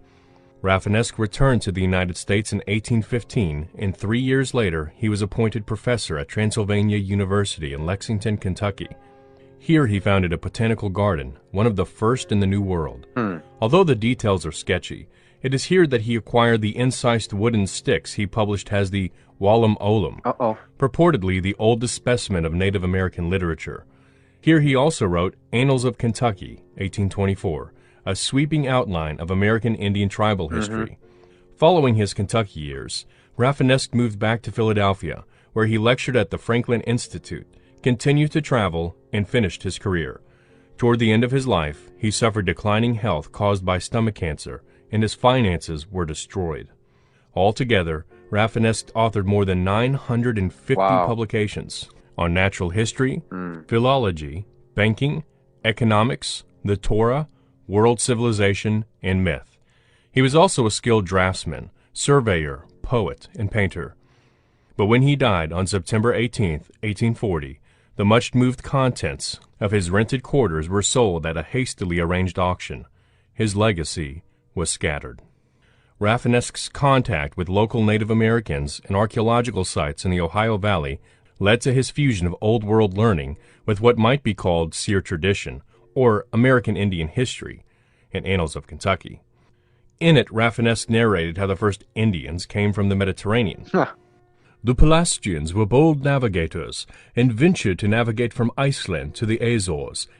So if the true Mediterranean was the Gulf of Mexico, okay, let's go. That's the hijack, right, guys? Let's go. In Senegal, the Azores, Madeira, Canary, and Cape Verde Islands were then united in one or more islands called the Atlantic Islands, which have given the name to the Atlantic Ocean, and were first populated by the Dorans from today's Maghreb. Okay, he's saying that was all one land. That was all one land. Let's go. Dorans, or Western Atlantes. Iceland was called Pushkara and was not settled, owing to the severe climate and awful volcanoes. Numerous revolutions and invasions took place among those nations, until at last the Atlantes of Africa united them all by conquest in one powerful empire, which extended over North Africa, Spain, France, Italy, part of Greece, Asia, etc., and lasted many ages under several dynasties and emperors. It was during the splendor of this empire that America was discovered by some bold navigators who were led by the trade winds to the West Indies. Okay, so Dutch the hijack again. He's seen in reverse. This is Atlantis. It was part of where he's saying the same nation he's saying is America. He's saying probably this is when it was discovered by some navigator from the West Indies, the Caribbean. Okay, so if the people are from the Caribbean, you don't think they had contact with the mainland America? You guys see the logic? Okay, let's go. In a few days from the Atlantic Islands. They called them Antilla Islands, which meant before the land. And America. Okay, so the Great Antilles, right? It means the land. What is it? Before the land, before the mainland. Antes, Antilles, antes. When they were saying the Greeks, when they're saying the Antilles, they were talking about the Caribbean the whole time. It's that simple. That simple. America was called Attila, or Great Atlantis, returning to the Azore land by a north. Okay, so America was called Atala, or what? Great Atlantis. The Great Atlantis, the main one, the big superior, like India superior, like Greater China, all North America, all America. Greater Ireland, I got a future video, Greater Ireland. You guys know there was a myth of Greater Ireland from the own Irish people? Greater Ireland, turns out, I'm going to show you guys what Greater Ireland was. You think everything started in Ireland? You haven't gone far back enough.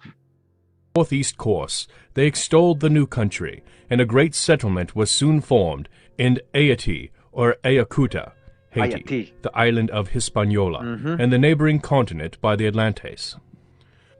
Rafinesque goes on to introduce the Kutans, a Semitic people. The Attalans, or American Atlantes, spread themselves through North and South America in the most fertile spots, but the marshy plains of Orinoco River in Venezuela, Guyana in Brazil, Marañón, northern Peru, Paraguay, and Mississippi, as well as the volcanoes of Peru, Chile, Quito, Guatemala, and Anahuac, Mexico and Central America, prevented them from settling those parts of the continent. Many of the subjects of the Atlantic Empire, such as the Tubulans, Cantabrians, Cyclops, and Cunitans, Canaanites, follow the Attalans in America and become the Kutan nations. It is difficult to trace the American nations, who have sprung from those early settlers, owing to the numerous revolutions and intermixtures which they have undergone, nor is it my intention to give now a complete genealogy of the Attalan or Kutan nations. I must confine myself to North America, or even Kentucky. The Allegheny Mountains were called Loka Loka, White Mountains. Beyond them, the country was called Great White Land, Mahasweta Bhumi of Hind, and it became the... And that didn't mean that it was a land filled with so-called white people. All right, that's your own hijacks. Let's go. The seat of a great empire, or the Western Atlantic Empire. This included, of course, Kentucky, but extended from Lake Ontario in the north to the Mississippi. The Atlantic shores, called Locuta, white places, or Lachacuta, seaside places, not settled, owing to their arid soil, lately emerged from the sea. This Western empire may be called the Atalan Empire. Hold Cherokee up. traditions maintain that the Lately emerged from the sea. The primordial waters, right? The true old world, the oldest land. Let's go. their nation was formed by two strains of people, the Anayunwia, or real people later joined by the Kitua, Kitua, and Ikitua, a word which can be traced to Hebrew katav, What? right, hence people of the writing or covenant. Say what? All right, guys. All right, I didn't say it. Today, the United Kitua tribe in Arkansas, Oklahoma, forms a separate and rival entity from the Cherokee Nation of Oklahoma and Eastern Band of Cherokee Indians. When Rafinesque's friend, the naturalist Thomas Nuttall, visited them in 1819, the Kitua were already partially removed and living in Arkansas.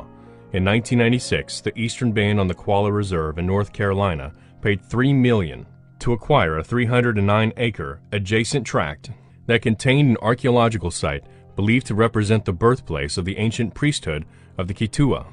We may hence identify Rafinesque's Atalans with the Appalachian Cherokee settlement and his Kutans with the Kitua, both originally from the Mediterranean and northern Africa Iberian region. Gulf Mexico. Rafinesque completes his picture of these Old World Indians, as they might be called, Old by World. narrating what happened to them after the great Asian invasions of the Uto-Aztecan and Algonquin tribes. Before the We're just talking about old world Indians, okay? All right, remember they seen everything in reverse when they say Mediterranean. Shout out to Longo, man. He said it's right there in Gulf of Mexico. It makes a lot of sense. Where's the true Nile? Christian era, a casual intercourse was kept up between the two continents. The Phoenicians and Gadesians, ancient Punic peoples of Cadiz, centered on the biblical port of Tarshish, traded to America.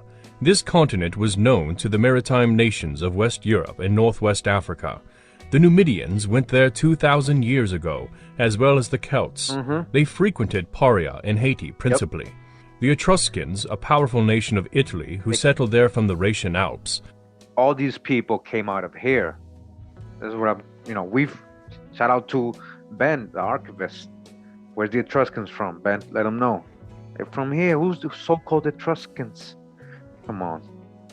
About 3,000 years ago, went to America and wanted to send colonies there, but were prevented by the Carthaginians.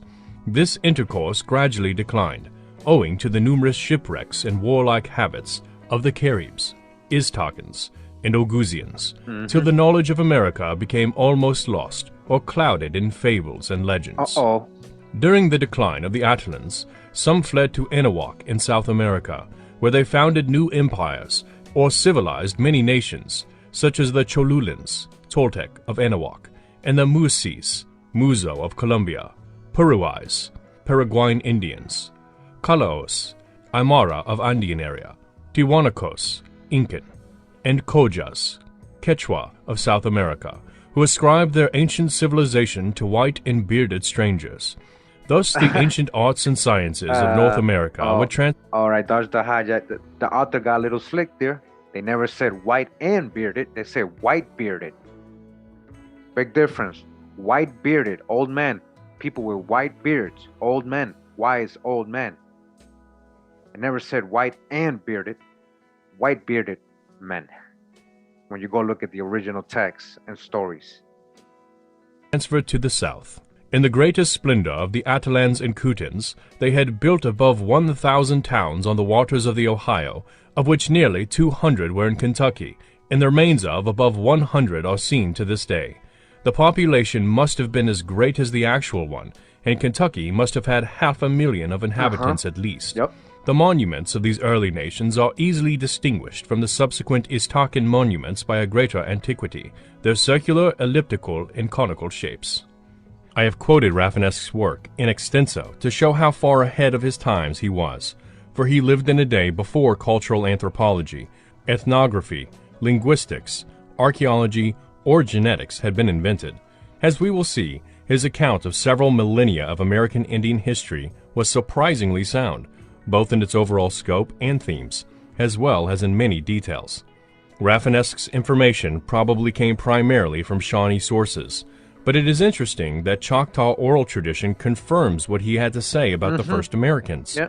According to a tradition recorded by Cushman, when the first Choctaws crossed the Mississippi from the west and arrived in their present homeland in the southeast, they found a race of white giants whom they had to defeat. They used the same word for these forerunners of their nation.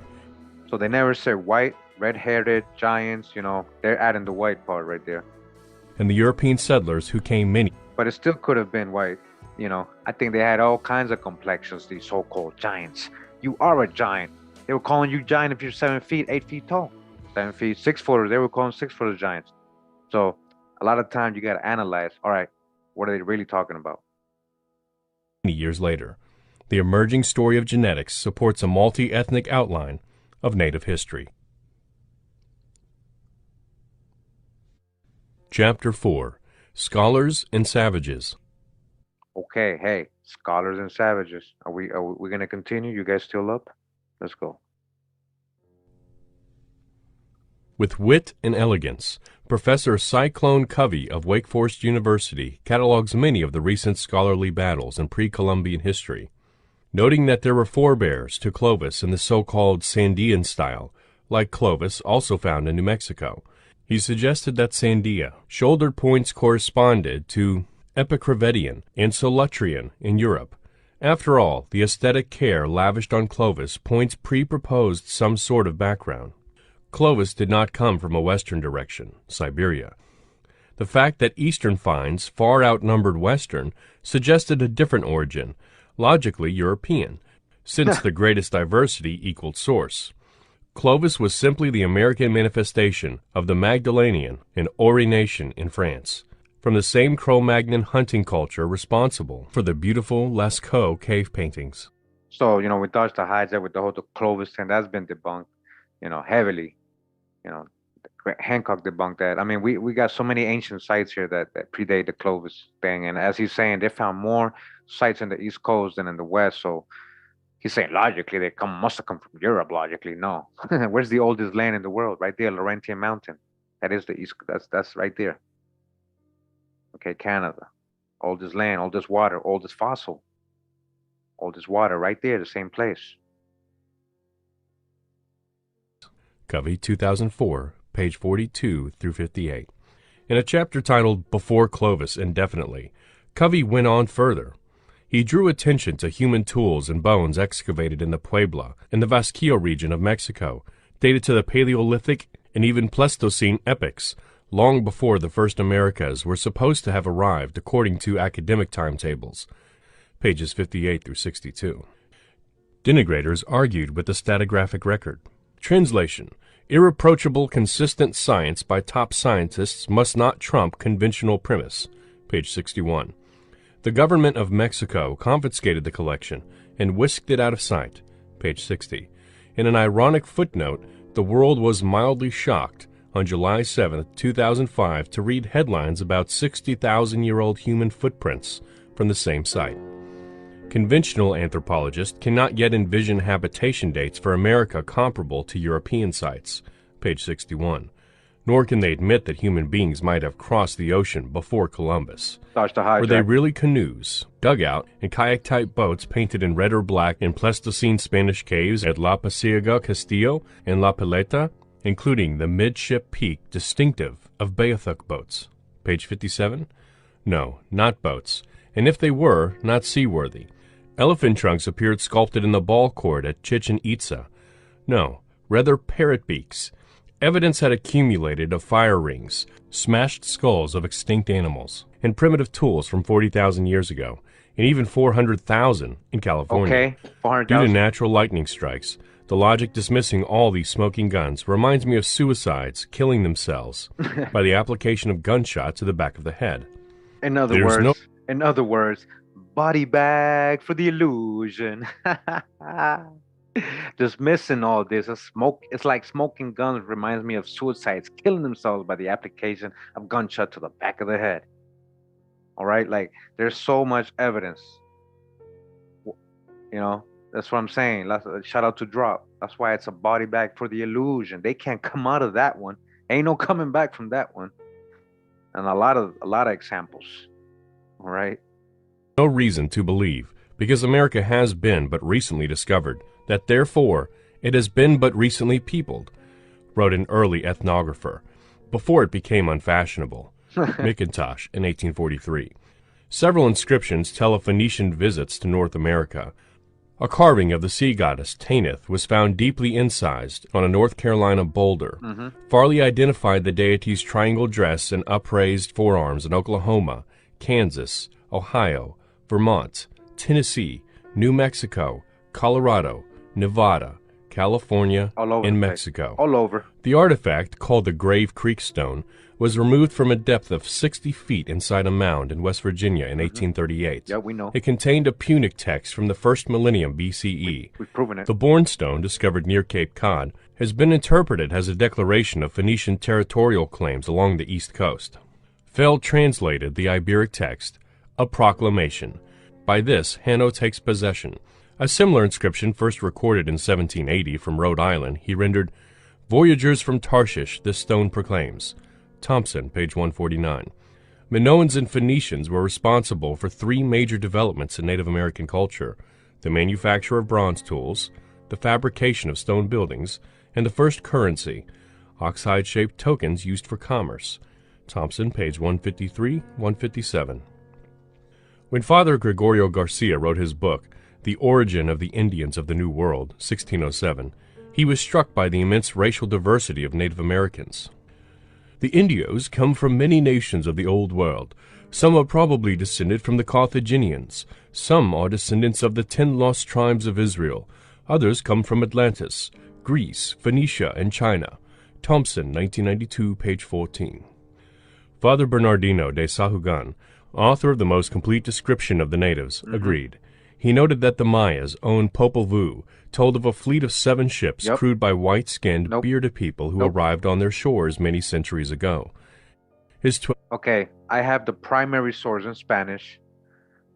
Okay, this is what I'm saying. You gotta catch them. You gotta expose. You gotta catch them when they're lying. Stop lying, author. Okay, it doesn't say white skin. White bearded men. It doesn't.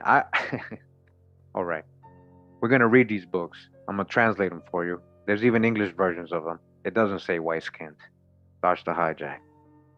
12-volume masterwork was deemed so dangerous it was suppressed. The heretical Historia General de las Cosas de Nueva España did not see the light of day for several centuries. One scholar has found hundreds of Semitic words he attributes to Phoenician influence in the core vocabulary of Quiche Maya. A verse-by-verse correspondence was demonstrated between Middle Eastern and biblical creation stories in the Maya chronicle, Popol Vuh. We've broken that down. A lot of Hebrew in the Popol Vuh, a lot of the biblical stories in the Popol Vuh. So who's plagiarizing who? Where are they getting these stories supposedly written by somebody? There's an American version, and there's another version, it's called the Torah, and then there's all kinds of different writings, but, they're telling the same story, coming from the same source. Noting that a learned Catholic priest by the name of Jimenez, during the Spanish conquest in 1696, reported finding some books written with characters resembling Hebrew, the same scholar believed that the Maya probably did use the Old Phoenician alphabet for a time in the Paleo-Americas, BCE. Deal, page 7. These were the 3 nations of the Quiches, and they came from where the sun rises, east. Furthermore, the Canaanite practice of infanticide, shunned by all other cultures of the Mediterranean during the classical Greek period, is clearly represented in the Americas. Worship of the sun god, Baal, of the Canaanites is prevalent in the Americas, even to this day. The Canaanite concept of the sun going into the earth for the night and out of the subterranean world in the morning is evidenced in the Mexican-Spanish Entrada del Sol, entering of the sun, nightfall, and Salida del Sol, leaving of the sun, morning, exactly the opposite of European or so-called Western thinking. Page 9. Okay, Salida del Sol. All right, so I'm glad you brought that up about worship all over America. I want to, again, when we say America's the true world, you have to include all the old world nations. It's not just Israelites, so-called Hebrews or anything like that over here. Don't generalize. Yeah, we're over here. We are still here. But there's a lot of other nations too. All right, doing stuff, doing their thing. Yeah. Others surmise that Phoenician sailors and merchants from the heavily traveled Indian Ocean spearheaded the conquest of the Pacific and were instrumental in the relatively late settlement of Polynesia, including Hawaii and New Zealand. Phoenicians were among the ancient peoples claimed as forebears by Appalachian Melungeons. A highly publicized law case in 1872 proved that the daughter of a Melungeon mother in Chattanooga was descendant from early Carthaginians and did not have Negro blood. According to the young lawyer who defended the Melungeon daughter, her family had high foreheads. So when they're trying to say Negro blood, because they're always trying to make that into African, he wasn't African. So, but they're trying to say, why did he have to bring that up? Because the person was probably so-called black. But remember, he doesn't have Negro blood. It's Carthaginian. So the Carthaginians are black? Okay, you just told us what we already know. Long, straight, black hair, high cheekbones, thin lips, small feet with high insteps, and prominent Roman noses, while the features of the Negro and mulatto were exactly the reverse of these. In truth, these people belong to a peculiar... So that's what I'm saying. People of color, melanated people, so-called Negro people, they have every phenotype. All right, that's what I'm saying. You gotta dodge these modern hijacks with their classifications of people. Race, which settled in East Tennessee at an early day, and in the vernacular of the country they were known as Melungeons. It was proven by the tradition amongst these people that they were descendants of the ancient Carthaginians. They were Phoenicians who, after Carthage was conquered by the Romans and became a Roman province, immigrated across the Straits of Gibraltar and settled in Portugal. Yeah, when you're saying Roman nose, that's a misnomer. What's a Roman? Romans didn't really have a real history. What's an Etruscan? Like the brother said, remember the Etruscans are the pre-Romans. Who's the Etruscans? What's an Edomian? What's an Edomite? Who's the Edomites? Coming from Esau, Edom. Esau is Jacob's twin brother, same parents. What does that make them? Family. Coming out the same family. Where's the Israelites, Jacob and all these people? In the true Holy Land, coming out of America. So, full circle. Like, you gotta add, you can't separate. Yeah, eventually they separated. Distant cousins, they kept mixing with other nations and, they kept on the hijack. All right? But remember that. We're talking about Roman, that's your own hijacks. What Roman? Romani, Ramon, what is it? Ramon, the pomegranate? That's what Roman means, pomegranate. That grows in the promised land. Hirschman, page 18 and 19. The Carthaginian story is supported by genetic, archaeological, anthropological, genealogical, and historical evidence, though interpreters vacillate about the age of the entry of people of Carthaginian descent into the Americas. Some say the Punic presence is of great antiquity. Others assign it to the scattering of Jews and Moors from modern Portugal as a result of the Spanish Inquisition. Before they developed the alphabet that evolved into our familiar Greek and Latin letters, the Phoenicians wrote in a peculiar finger language. Though it later resurfaces in Celtic inscriptions in Ireland, the oldest specimens are found in North Africa and Spain. Being the mixed polyglot people that they were, Phoenicians adapted to Celtic, Semitic, Berber, Libyan, Egyptian, Greek, and Germanic languages. It long continued in use as a favorite writing system, much as the Latin alphabet of the Phoenicians' supreme enemy did later. And so, I photographed the bandolier inscription, which I noticed included 2 crosses and a mask, and began to research its script. As mentioned, had been known through stone inscriptions in Celtic lands for several centuries, but it was Barry Fell who first revealed its true origins. A key document was the short Tract, added to the end of the medieval Celtic manuscript kept today in the library of Trinity College, Dublin.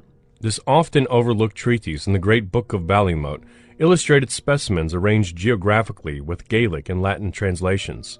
Its rediscovery proved to be the Rosetta Stone for Phoenician languages.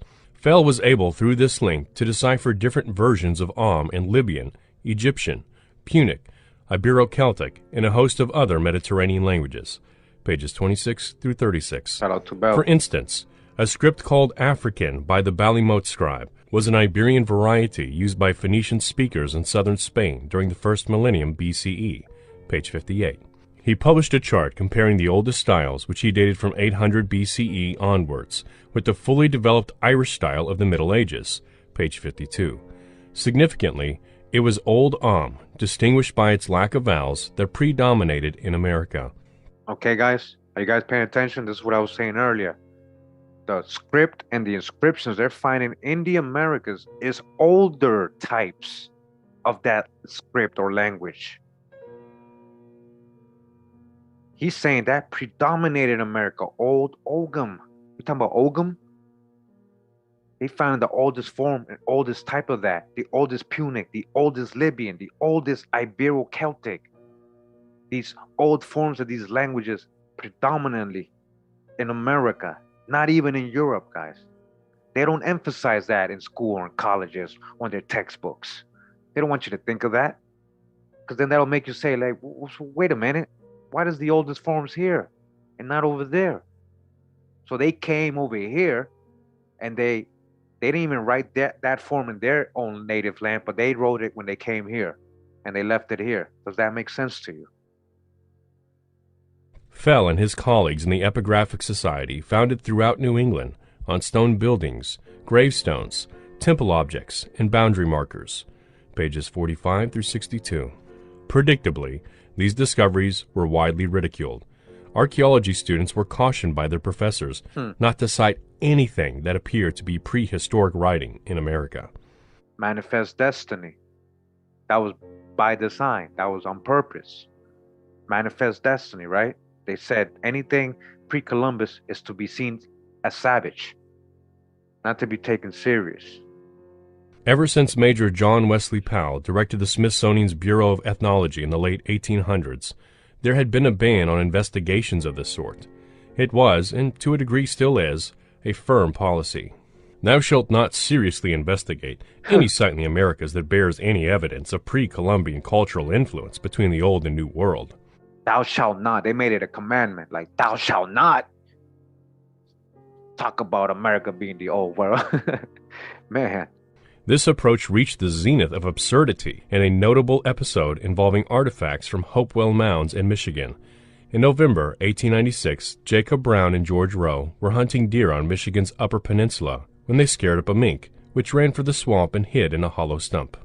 Digging for the mink, the men unearthed 4 stones, one of them the Brownstone Newberry tablet, later studied by Henriette Mertz, marked off in 140, approximately 1.5-inch squares, each containing a foreign letter. The Smithsonian could make no sense of it. Mertz printed it in The Wyandotte Sea, 1964, where Fell spotted it, and deciphered it as a Cyprominoan bird divination. Covey, 2001, page 50. The University of Michigan was made custodian of these, and more than 5,000 similarly inscribed artifacts. Within a few years, authorities destroyed all as fakes, since no literate person could have got to Michigan before Columbus, who never got there. Man. This act was labeled obtuse criminal destruction of evidence. Covey, page 50. Wow. But even more extreme cases are on record. It was thus no shock to us that among the thousands of books and surveys and dissertations about Bandelier, no one had seen fit to comment on the writing outside Quetzalcoatl's cave. Months after my visit, I was able to read the inscription from right to left in the fashion of Hebrew has QHTZHL, CTLHTLH. These marks were in a style similar to a specimen discovered on Manana Island, near Monhegan Island on the coast of Maine. Hinged Om was a variety of Bronze-aged Om lacking vowels, a predecessor of number 16 of the Irish Om tract. The Manana stone said, "Ships from Phoenicia, cargo platform." Fell, page 58. It then hit me that I had visited a place where the gods were buried, or at least one of them. Still, later in our visits to sacred places in the Southwest, we found the motherlode of Om, just where one would expect to find it, on Inscription Rock. This imposing cuesta between Acoma and Zuni contains all the boastful conquistador graffiti a historian could ever hope to see in one place. Every flourish has been catalogued, but what about the older and more numerous examples of Om? All in plain sight? Although these are generally ignored, We read in our tour guide that Inscription Rock was called by the Indians Place of the Strange Writings. This was before the first Spaniard cut his name on it with his dagger. We translated one of the inscriptions with a friend's help. It was Arabic, and it said, "For devotion." Chapter 5. Chaco Canyon. Quetzalcoatl is unique in the pantheon of Mesoamerican deities in having both a beginning and an end, an arrival and departure, a birth and a death. He appeared as a culture bearer in a ship from the east, bearded, flaxen-haired, white, and wearing a distinctive conical hat. Starts to hijack. So that's what I'm saying. White, pure, like saying white land, pure land. Like, you gotta check out the original writings. Doesn't say anything about so-called white. Quetzalcoatl. Remember earlier they were talking about it was a myth. He just said earlier it was a myth. Now he's saying it's a white man. What happened? So he switched up so quick. When he later sailed off toward the rising sun, legends arose of his return. Moctezuma, the last emperor of Mexico at the time of the Spanish Entrada, thought the foreigners returning white gods. In the same way, the Hopi look for the return of their lost elder brother, Bahana, who will bring the missing piece of the tablets of instruction. We have images of Quetzalcoatl in the rock art record of the American Southwest. On balance, it was not surprising to find him at Bandelier. So, we have images of Quetzalcoatl, the plum serpent, right? The feathered serpent. We're talking about North America. That's what they're telling you here. The three classic sites of Mesa Verde, Chaco Canyon, and Casas Grandes are now understood as successive capitals of the same culture, flourishing between about 1000 and 1350 CE. All lie on the same north-south meridian. The entire Southwest came under the domination of Mexican civilization about 1000. This transition is shown by the adoption of corn agriculture, distinctive art forms, pottery, and numerous other influences. It was a peaceful conquest, apparently one to be attributed to the arrival of merchant or Pochteca groups from West Mexico, heavily under Toltec influence. One of the cultural hallmarks of the cities of the South was Quetzalcoatl. These economic endeavors of the northern frontier of Mexico were associated with missionary activities of certain Mesoamerican cults of the gods, Tezcatlipoca, Quetzalcoatl, and Huitzilopochtli, successively. Each cult with its own identifiable trait cluster. Shaftsma, 1986, citing Di Peso, 1974. The so-called Jornada style of rock art and pottery decoration includes numerous representations of Quetzalcoatl. Along with him appears another important Mesoamerican god, Tlaloc, the goggle-eyed rain god. Tlaloc is thought to be the chief deity represented in Hopi and Pueblo Catzinas, the rain-bringer who one time demanded human sacrifice. Page 237. Quetzalcoatl is affiliated with fish, travel, trade, agriculture, and fertility. Another major and widely venerated Mexican figure making an appearance in the north is Quetzalcoatl, the feathered serpent. He was frequently associated with Tlaloc in Mexico and even shared some of his characteristics. This deity was recognized as the god of life, the morning, fertility, and agriculture, and the patron of twins and monsters. As the god of wisdom, calendars, and learning, he was the god of civilization. He occurs in the Mexican iconographic system in both anthropomorphic and serpent form, and he is also symbolized by the morning star, often in the form of an outline cross. Villagra, 1954-80. In human form, he may be bearded. Tozer, 1957, 519, notes that the pointed hat, a Aztec feature, is among Quetzalcoatl's usual articles of attire, page 238. Quetzalcoatl became the horned or plumed water serpent of the Pueblos, patron of rivers, springs, and irrigation. He is recognizable through personality and costume in the Hopi sky god, Sotugnanu, who wears a single horn or high cone when masked, a hat shaped like a star when unmasked. The mask is another emblem associated with these Toltec gods from the south. In their Katsina rain-bringing rituals, Hopi and other Pueblo Indians incorporated both masks and crosses. Interestingly, there is a shrine dedicated to the Ten Commandments in Jotavilla on Second Mesa. The author of the voluminous Conquest of Mexico was a most exacting historian. He is a great authority. According to Prescott, Quetzalcoatl, whose Maya name was Kukulkan, instructed Mexico's natives in the use of metals, in agriculture, and in the arts of government, laws. It was the golden age of Anahuac, Mexico. Prescott, page 39. Is it a coincidence that Moses is assigned the invention of metallurgy by Western tradition, as well as being depicted in religious iconography with horns? Deal thought the first white, bearded stranger among the Mexicans was named after the Hebrew patriarch. There were 11 known Tolteca dynastic kings named Quetzalcoatl.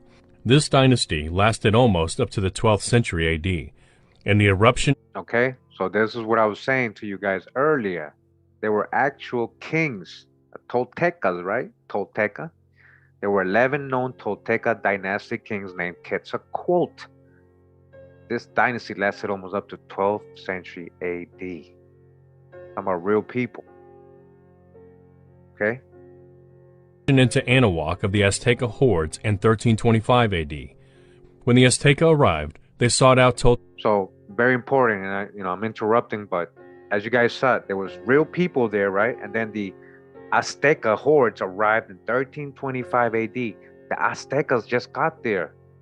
They're invaders. Just like the Incas. Who was there before them? The Tolteca dynasties. They actually fled from Cholula. That's part of my other ancestry. The Chorotegas. The Chorotegas fled from Cholula because they got invaded by these same people. Ended up over here. Tolteca families, with whom a royal mating might take place. They found only 11 Tolteca families in all Anahuac. Page 33. Infamously, one of the invaders demanded a bribe from the humiliated Toltecs, and when her father visited, wore her flayed skin as a wedding gift. Deal also equated the Popol Vuh's Balaam Achab with the lords of Jacob, Israel, a suggestion Gordon guardedly called thought-provoking. They said, what? The Popol Vuh's Balaam Ach is the Lord of Jacob. Is Jacob, huh? Israel? Oh, this is too provoking. This is too thought-provoking. Oh, no. Among Deal's many other correspondences, the supposed similarity of the word Maya itself with Hebrew Maya, a root seen in our word myriad, and thus stamping them as the number people, mathematicians, has got to be controversial. Page 70. Reconstructing Quetzalcoatl's name in Hebrew, Deal obtained Quetzalcoatl, Tail, man god banished to distant shore, page 75. Chalak, Chake in Maya, is Hebrew phonetically Sha'og, page 78. Gordon had encouraged Deal's researches, writing to him, from the contents of the Popol Vuh, I concluded, nearly 25 years ago, that a common Near East, Middle Eastern source underlies it in the early chapters of Genesis, page 102. Personally, my favorite loan word from Hebrew into Mexican is tamale, Aztec food, derived from ta, mali, little chamber, filled, be full. I thought immediately of kugels and blintzes. The hat standing for supernatural power is without a doubt the characteristic sailor's cap discovered on several American rock carvings.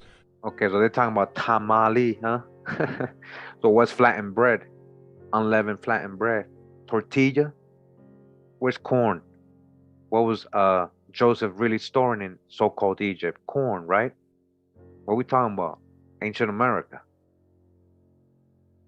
Cross-reference to contemporary Phoenician iconography by Farley. Originating in Sumeria, where many believe the first Phoenicians came from, the wizard's hat retained its symbolism and popularity for centuries.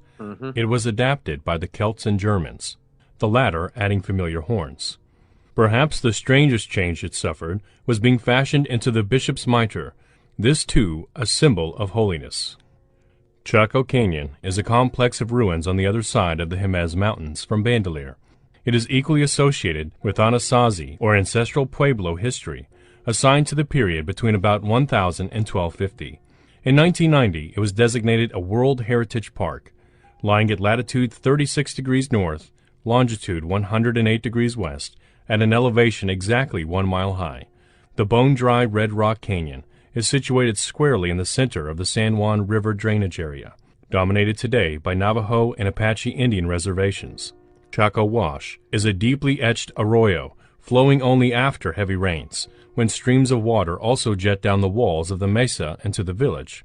The growing season here is short, always less than 150 days, and often less than 100 days, not a productive place for corn. Wood resources are scarce, and the surrounding desert offers only rare clumps of grass, pygmy juniper, and rabbit bush. An 18-mile stretch of washboard dirt road takes you into the site, across a perfectly flat, totally unremarkable landscape. According to a consensus of archaeologists, climate in centuries when Chaco culture prospered was not much different. So what is it doing here? After an unintentional detour through the Jemez Mountains, we arrived at Chaco late in the day. By the time Fajada Butte came into view, and we checked in at the visitor center, it was 3 o'clock. The site closed at sunset. Incredibly, over 100 visitors still lingered, including some Dutch backpackers and a yellow school bus full of what we learned were primarily grandmothers from Ohio, many with walkers. We went on the circuit road and parked at the first-grade house, Hungo Pavi, Reed Spring. The name is thought to be the same as Shuno Pavi, one of the mother villages of the Hopi on Second Mesa. As it turned out, we were to encounter many echoes and reminders of the Hopi. After touring the elevated kiva of Quetzalcoatl, we walked along the petroglyph trail toward Pueblo Bonita, stopping to make tobacco offerings in the rock cup beside a figure we identified as a marker for one of our clans, Bird. A large croaking raven flew overhead. Nothing prepared us for the eerie beauty of Pueblo Bonita. We stood on the overlook, and the raven returned. The air brushed by his wing feathers, filled our hearing like a whirlwind. 6 smaller birds passed the same way. They all flew in a cliff hole over the Bird clan marker. Later, we saw that the setting sun cast a shadow there that resembled a long-beaked raven looking over his shoulder on a perch. The grandfather raven disappeared into the top of the shadow's head, the open door. We stood staring at the 700 rooms of Pueblo Bonita before descending and walking around. It was a magical moment, but that was nothing to compare with the sight that greeted us as we rounded the D-shaped perimeter walls, some of them 3 stories high. Down a long ceremonial avenue leading back to Hungo Pavi stood the unmistakable figure of Cocopelli, the humpback flute player. There he was with his hunch, flute and triangular hat or horn, and he seemed to be facing and dancing south. It was 10 minutes to 6, just before the sun dipped below the horizon. Everything was a golden red, with deep shadows. If we had not been delayed in our journey through the mountains, we would have not arrived at the proper time to see the 100-foot-tall effigy. Archaeologists have often remarked on Chaco's unusual ground plan. The city is laid out with straight, interconnecting streets, while all around it are roads, estates, mounds, gardens, and lookout points, making for elaborate lines of sight. The dense network of roads in downtown Chaco created redundant, parallel routes, clearly unnecessary for pedestrian functions, noted one archaeologist. Stephen Lexon and Paquetette and Lauren, page 244 through 245. The city was obviously a great trade center.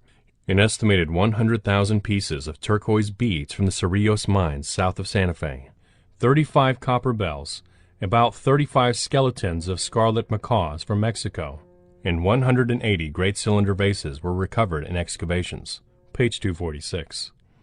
The great houses set in the countryside surrounding Chaco's kivas, storage rooms, merchant arcades, and palace were obviously elements of a planned city that mirrored the Chacoan world order. But whose order was it? I suggest Chaco was built as it was, and where it was, because of the striking shadow of Cocopelli on the canyon wall. Cocopelli, like Quetzalcoatl, was a rain-bringer, culture-bearer, and tradesman. Shaftsma describes him as a character with multiple but interrelated attributes, an ithyphallic being with a hump, with antenna and other insect features, a rain priest who calls the clouds and moisture with his flute, page 140. His favorite pastime is seducing maidens, and his hump is said to be filled with babies, blankets, or seeds, some of which he gives to each girl he seduces, pages 140 through 141. The gates and walls of Pueblo Bonita emphasized and left unspoiled the vista of the city's patron saint. This can only be seen from one angle, with the setting sun behind you. Another such great shadow appears on the north wall, and significantly, nothing was built in front of it either. Its shape profiles a gigantic raven. Another titanic shadow loomed at the end of the avenue skirting Quetzalcoatl, though I do not pretend to know what it represented. A pipe carrier? Thus the cityscape was symbolically adapted to the landscape. Its ruler may have even styled himself Cocopelli. The elite individuals found buried in Pueblo Bonita were foreign rulers who used the locals as slave labor. Navajo traditions call its builder the gambler. Gambling was a favorite pastime of Cocopelli. Evidently, like Quetzalcoatl, Cocopelli was a Pachteca. These forerunners of the conquistadors were noblemen commissioned by Mesoamerican kings to find and exploit distant, simpler societies. Cosmopolitan Chaco lasted perhaps little over 6 decades in the 11th century, with the successor sites of the Aztec to the north and Casas Grandes in Chihuahua to the south, at maximum 6 centuries. After the Pueblo Indians had shaken off this autocratic hierarchy, they retained memories of Chaco as a dark place, ruled by a people who had enormous amounts of power, spiritual power, and power over people. The shadows of Chaco Canyon were responsible for a determined egalitarianism in tribal affairs down to the present day. Lexon, page 268.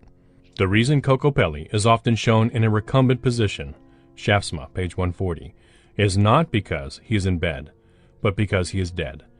This is the conventional way to signify a person's death in petroglyphs. In my opinion, these representations celebrate the overthrow of the Bow clan and technologically inclined flute society associated with a foreign god. When complexity left the Colorado Plateau and the homelands of the modern pueblos, the people who stayed behind created new cultural controls, social structures, ceremonial systems, to make sure it would never happen again. Lexon, page 269. Okay. Chapter 6. Chapter 6. Apes and Elephants. Before Chaco came Mimbres, known to us primarily through their rich pottery series. Membrenos are also believed to number among the ancestors of today's Pueblo Indians. They dwelt south of the Mogollon Rim in southern Arizona and New Mexico, concentrated eastward along the lower Rio Grande toward Texas. Mimbres culture has always puzzled archaeologists for its sophisticated art forms. It is a tradition that seems to have no precedent. Particularly inexplicable is the naturalistic depiction of deep-sea fishes, ibises, and other flora and fauna. None of these is indigenous to the American Southwest, nor ever has been. This implies either the pottery ware, the pattern, or the artisans came from somewhere else. One such Mimbres artifact belongs to the Museum of Indian Art and Culture in Santa Fe. It is a black-on-white funerary object killed with a hole in the bottom, like many similar specimens from eastern woodland burial mounds. The Santa Fe piece plainly shows 4 apes, or at least ape-like figures, Apes. which someone who had never seen an ape, only heard stories of them, might use. So were elephants drawn in the margins of medieval manuscripts by northern European monks who had never laid eyes on the animal? Notoriously, there are no apes and never have been in the Americas. I believe Mimbres apes functioned in the same way as kangaroos in Hopi Sun Park, elephants in Chaco Canyon, and ibises and jackals in Colorado, to remind future generations of their ancestors' countries of origin. A mound in Wisconsin and petroglyph in Barnesville have been identified. All right, so remember, I just want to stop it right there real quick. My ancient animal videos, okay? Mammals, elephants, horses, all that, dogs, camels. It's coming out of here. We got the predecessors of elephants being found all over the Americas. You know, again, the oldest forms of all these animals found all over the Americas, just like the writing. So it's not people just drawing stuff. Identified as likeness of an extinct Moroccan elephant, the species used by Hannibal to attack Rome. So they're calling a Moroccan elephant. That's what they're describing it. But we had that here. They call it a Moroccan elephant. They want to call it that. Covey, page 34. Mimbres deep-sea fish, ibises, and Gibraltar-like apes once more implicate the Phoenicians. Among the unusual objects in the case has the membranous pots in Santa Fe are sturdy, still serviceable fishing nets, with interstices too large for any fish but those of the deep sea. Not only were the Phoenicians, or at least their heirs, present in the American Southwest and Mexico, but also Arabs, Egyptians, and Berbers.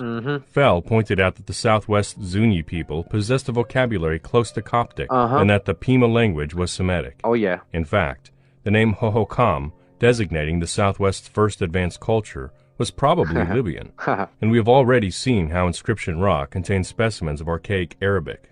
In Hopi traditions, the sky divinity... So again, remember guys, the oldest forms are found here. They're seeing it in reverse. Sotok is chief of all, but he is not the same as a living god. This role is occupied by Masao, their leader and guardian. Masao was the original occupant of the land, who gave the Hopi some tablets and permission to reside in his territory. They had arrived from the flood-destroyed previous world on reeds, perhaps Polynesian-style stick maps, crossing the Pacific Ocean on stepping stone islands that sank behind them. Presumably, they coasted Baja California before sailing into the Gulf of California and landing at the mouth of the Colorado River, a sacred site where boys even today must race to collect salt in order to become men in their clans. The Hopi regard the... So I just want to stop it right there real quick. They're saying they went up the Gulf of California, Colorado. That's the Red Sea. That's the Red Sea, the original Red Sea. It's right there. The Grand Canyon has their place of emergence.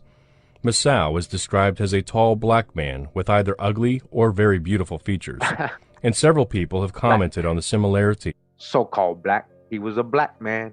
Masao, Masao. Of the name to Africa's Maasai people. The word means the people in their own language. Let us see what Masao's territory consisted of. So they're going to add the African hijack there. Nothing to do, you know, you in America. You're finding that in Grand Canyon. You in America. Masao first traveled south, then circuitously to the eastward until he reached his starting point. He called this area his land. The exact limits are unknown, but it is surmised he started from a point about where Fort Mojave now is situated, then south as far as Isthmus of Panama, skirted eastward along the Gulf of Mexico, and northward by the line of the Rio Grande up into Colorado, thence westerly along the 36th parallel, and thereabouts to the Rio Colorado, meandering along its course, and so on southward to his starting point at Fort Mojave. This was Masao's land originally. Hopi tells, page 55 through 57. Strengthening the supposition that Mesoamerica was first colonized from Africa are the colossal Vera Cruz heads, with thick lips, bold chins, and flat noses. Oh man, we're gonna dodge the hijack. They're talking about the Olmec statues. So this is his proof that Africans colonized America. He's talking about a phenotype on the rock. A phenotype on the rock. So, you know, America being the true old world, guys, we had every phenotype here. And that's not just the so-called African phenotype. I'll show you the Andaman Islanders, and their haplogroup goes back to ancient Asians. It doesn't even go back to Africa. So all that is all nonsense. Oh, he has thick lips. He must be African. Come on, man. We're in 2023. Gotta break out of that. One may add African admixture evident in ancient Olmecs, Toltecs, and Aztecs. The Zuni tribe, coeval with the Hopis, if not older, brought the North African word adobe to the southwest and divided its own villagers into two moieties, one black and one red. Zuni contains such a high degree of mutual intelligibility with Coptic that it can be considered an African language. Mills finds abundant parallels to Egyptian practices and Hopi mythology, though he believes Masao is rather to be identified with Moses in the Red Sea port of Massawa. Okay, Masao is identified with Moses in the Red Sea. Didn't I just say the Gulf? Masao went in through the Gulf. It said Masao went in through the Red Sea. Moses went in through the Red Sea. Yeah, we know that. Moshe, Khan, priest king. A crossing point to Arabia. Mills, 1998. Today's Abiquiu in northern New Mexico is a crypto-Muslim pueblo whose Arabic church services may go back farther than the self-mutilating Catholic penitents. The village began as early as 1598, when it was garrisoned as the northern outpost of New Spain. It was repeopled with Janissaros in 1735, bringing together ex-slaves, half-breeds, renegades, and other outcasts. Between 700 and 1200 CE, Muslims and Moors of the Mediterranean had the world's highest standard of living, its greatest merchant fleets, and the most advanced seats of learning anywhere. Muslim geographers also maintained the most comprehensive maps in existence. One of them showed the coastline of Antarctica. Al-Musadi's Historical Annals of 942 CE records an unusual sea voyage of the 10th century, when a ship under the command of Captain Kashkash, probably a Babylonian, set sail from Cordova, Spain. After a long journey west across the Atlantic, it returned laden with treasures. The only possible destination it could have visited was North America. Okay. In the 12th century, Europeans knew the Atlantic as the Sea of Darkness and believed they would fall off the earth if they tried to cross it. The contemporaneous Arabic geographer Al-Idrisi knew better. He told of one voyage by the brothers Al-Mughrurim, who sailed for about a month, the same time it took Columbus to reach the Antilles 350 years later, following the same trade winds, before reaching a land inhabited with Berbers and sheep. Thompson, page 289. The Chinese Sung Dynasty historians also recorded the Moors' westward embarkations from the biblical port of Tarshish, or Tartessos, which they called Tarshish, page 290 through 291. Surprisingly, Spanish rulers did not place the same restrictions on Muslims as they did on Jews. So Tarshish, we already got the drop. Where was Tarshish? Was that really in England? Where was Tarshish? Tarshish. Much greater latitude was given to the Moors, who remained in Spain after 1492. They were allowed to retain their language, Arabic, and to immigrate at will to the New World. Jews were forbidden to use Hebrew or depart for any Christian country. Moreover, Muslim religious authorities were extremely liberal in their rulings, even allowing Moriscos to take the required oaths before Catholic authorities in a feigning matter. Moriscos. In fact, several old Jewish families managed to elude the Inquisition by dissembling Islam. Okay. Moriscos, remember that's Moors who converted to Christianity or Catholicism, all right? Moriscos, Moors. And then you got Sephardic Jews who converted, those are Marranos. But a lot of those Sephardic Jews converted to Islam to hide, even better. Dissembling Islam. Is that what that means? Dissembling? For these reasons, despite their lower numbers, crypto-Muslims may outnumber crypto-Jews proportionately in New Mexico. And some crypto-Muslims may actually be crypto-Jews. Okay. It's all the same. So when I say Sephardic Moorish Jew, you get what I'm saying. You guys got to understand, 800 to 900 years ruling together, living in, becomes one people a lot of the time. Okay, we're going into chapter 7. You guys still awake? Don't worry, it's like 2 more chapters left.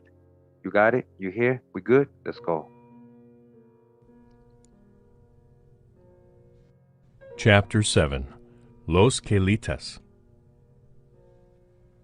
According to Archuleta, the exact spot surrounding what he prefers to call the Covenant Stone was awarded to 20 families from Tomé and Los Chaves, just east of there.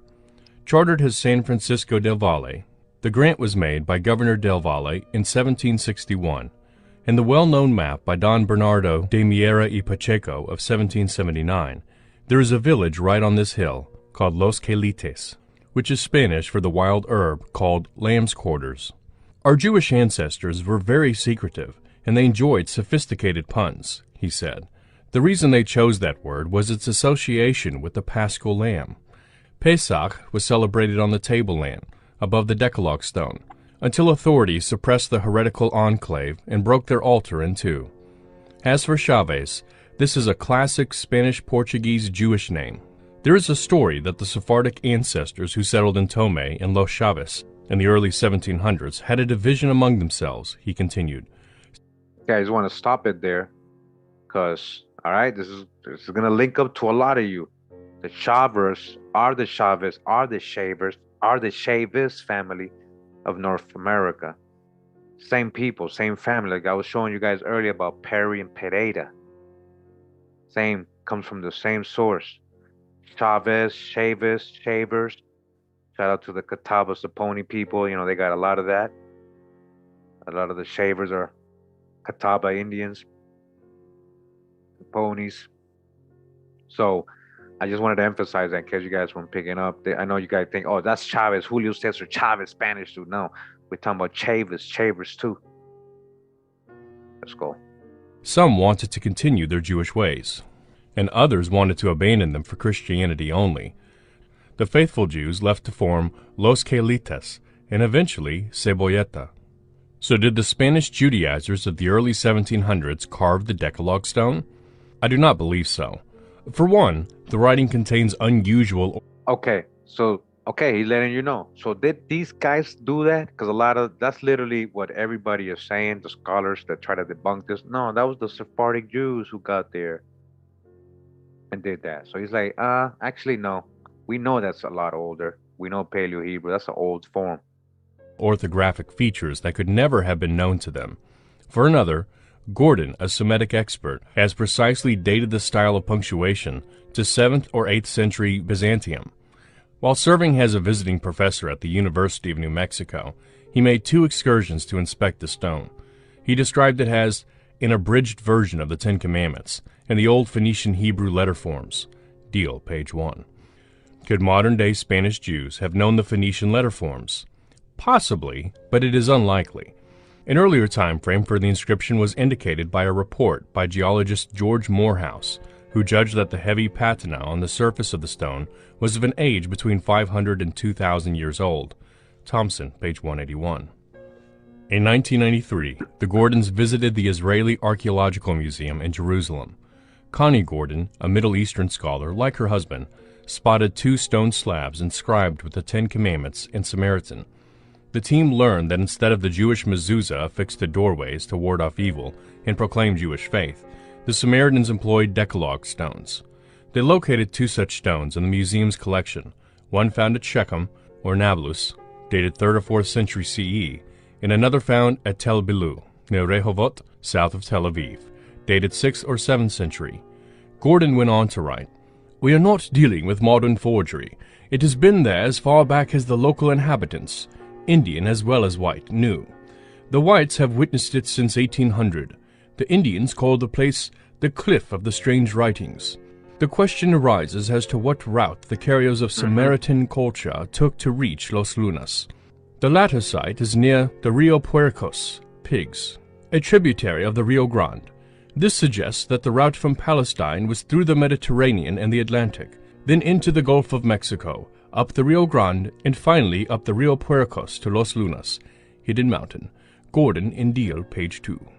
Why are such monuments ignored?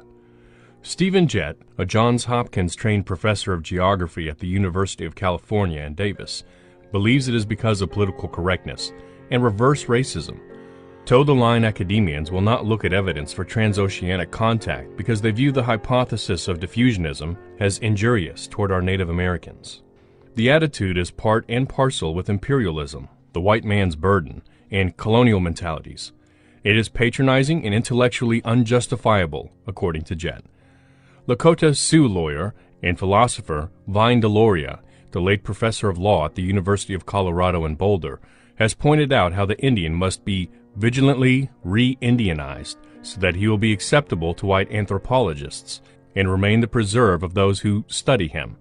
God is red, white lies, red earth, notably in the essay, Anthropologists and Other Friends. The public is ill-served by such an obscurantist schism. Like the Decalogue Stone itself, the desecrated altar of New Mexican pioneers on Hidden Mountain is protected only by its own mystery. Government officials do nothing to secure or guard these antiquities for future generations, and they are vulnerable to more than scholarly neglect. As the Roman poet Juvenal quipped, "Who will guard the guards? Quis custodiet custode?" In 1839, not far from Copacabana Beach in Rio de Janeiro, Juan de Cunha Barboza discovered a giant inscription 3,000 feet up a perpendicular cliff. The letters were already badly worn and have now almost disappeared. Read by Bernardo da Silva Ramos in 1921, they yielded amazing evidence of visits by Phoenicians and Hebrews from the 9th century BCE, In plain sight of all sailing vessels, Badazir, son of Jet-Baal from Tyre, Phoenicia, had his name inscribed. Covey, 2004, page 113. This was an age when Jews in Jerusalem hired Phoenician mercenaries from Tyre to travel to a land called Ophir. According to the Bible, Ophir was the location of King Solomon's gold mines. It required 3 years for the round-trip voyage, which went around the Cape of Good Hope. Wealth obtained from New World mines played a major part in Solomon's building of the first temple. A 14th century Portuguese map carries a note that King Solomon's riches came from a land called Brasir, probably an early version of Brazil. Thompson, page 145 through 146. In 1872, a Brazilian rancher, Joaquim Alves de Costa, sent the Historical Institute in Rio de Janeiro a copy he had made of an inscription on 4 broken stone slaves he had found on his property near the Paraíba River. Ladislau Neto, the director of the museum, struggled with the inscription's Phoenician language until he finally published the results of his research. The suggestion that the writing recorded a Phoenician expedition sailing from the Red Sea to Brazil unleashed a storm of official wrath around the world. According to his reconstruction, the Paraíba text was from the 6th century BCE and told of the voyage of merchants from Sidon. "We are sons of Canaan from Sidon, the city of the king. Commerce has cast us on this distant shore, a land of mountains. We sacrificed the youth for the exalted gods and goddesses in the 19th year of Hiram, our mighty king. We embarked from Ezion-Geber in the Red Sea and voyaged with 10 ships. We were at sea together for 2 years around the land belonging to Ham, Africa, but we were separated by a storm. We are no longer with our companions, so we have come here, 12 men and 13 women, to this shore which I, the admiral, control. May the exalted gods and goddesses favor us." Revised translation after Cyrus Gordon and James Bailey, The God Kings and the Titans, 1973, page 39. The Paraíba text was declared a fraud shortly after its publication, but subsequent scrutiny by scholars confirms that it is probably authentic. Passages questioned at first have been verified by identical inscriptions on Phoenician artifacts, including ancient formulae and grammatical forms unknown in the 1800s. Thompson, page 151. Most of the members of the expedition were very likely Jewish. In the meantime, though, it continues to be academic contraband. A debunker in 1968 called it a pathetic mishmash of linguistic forms or spellings and of scripts of various dates and places patched together from 19th century handbooks, which Covey glossed as pedantry, conjecture, and presupposition. Once again, a reputable scholar out of animus against ancient ocean crossings sought all his learned ingenuity to find a hypothetical forgery without considering the straightforward face-value message wholly consistent with itself and 6th century BC context. Covey, 2004, page 113. In the meantime, the Brazilian rancher disappeared back into the jungle, along with the original stone. Today, it is impossible to determine how much is reconstruction and how much is genuine. The same fate overtook Rafinesque's precious original of the Wallam Olam, a bunch of sticks thrown out in the trash upon his death. Chapter 8. The Petroglyphs on Hidden Mountain. The Paraíba story has much in common with the Kalalus, another Jewish colony in the New World that skeptics dismiss as nonsense. In 1924, a hoard of gray to blue lead tables was discovered in cement like caliche near an abandoned lime kiln 8 miles northwest of Tucson, Arizona. Workers had found steel swords on the same spot in 1886. The site was excavated by field crews from the University of Arizona Museum. The inscriptions were published as the Kalalus texts. The crude plates told of a band of Hebrew refugees who fled Charlemagne's Frankish Christian regime and sailed across the Atlantic to a land known as Kalalus, ruled by Silvanus Ptoltezus in his capital of Rhoda, Greek for red, the name of an Aegean island, Rhodes. All right, so we're gonna get an actual full series or videos, a couple videos on this. We got another book here on that. Shout out to Drop, coming in with the Toltexus Drop, Sylvanus Texas, in the book Forbidden Histories by Daniel Lowe.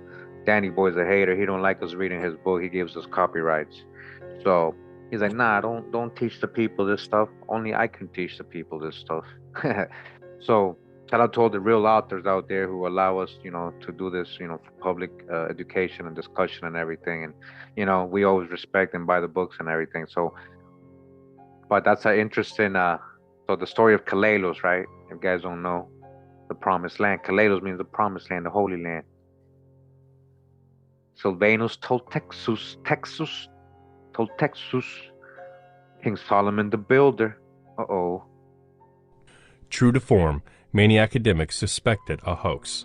The official line issued by the University of Arizona after a $25,000 payoff slandered all the honest people who had unearthed and studied what included hard alloyed lead, swords, and spears. Corruption. As Covey pointed out, amateurs can mold lead, but do not know how to alloy, let alone reproduce forgotten ceremonial standards engraved with menorah and Hebrew tags like Shalom, Kadash, Elohim, Goy Gadol, great nation.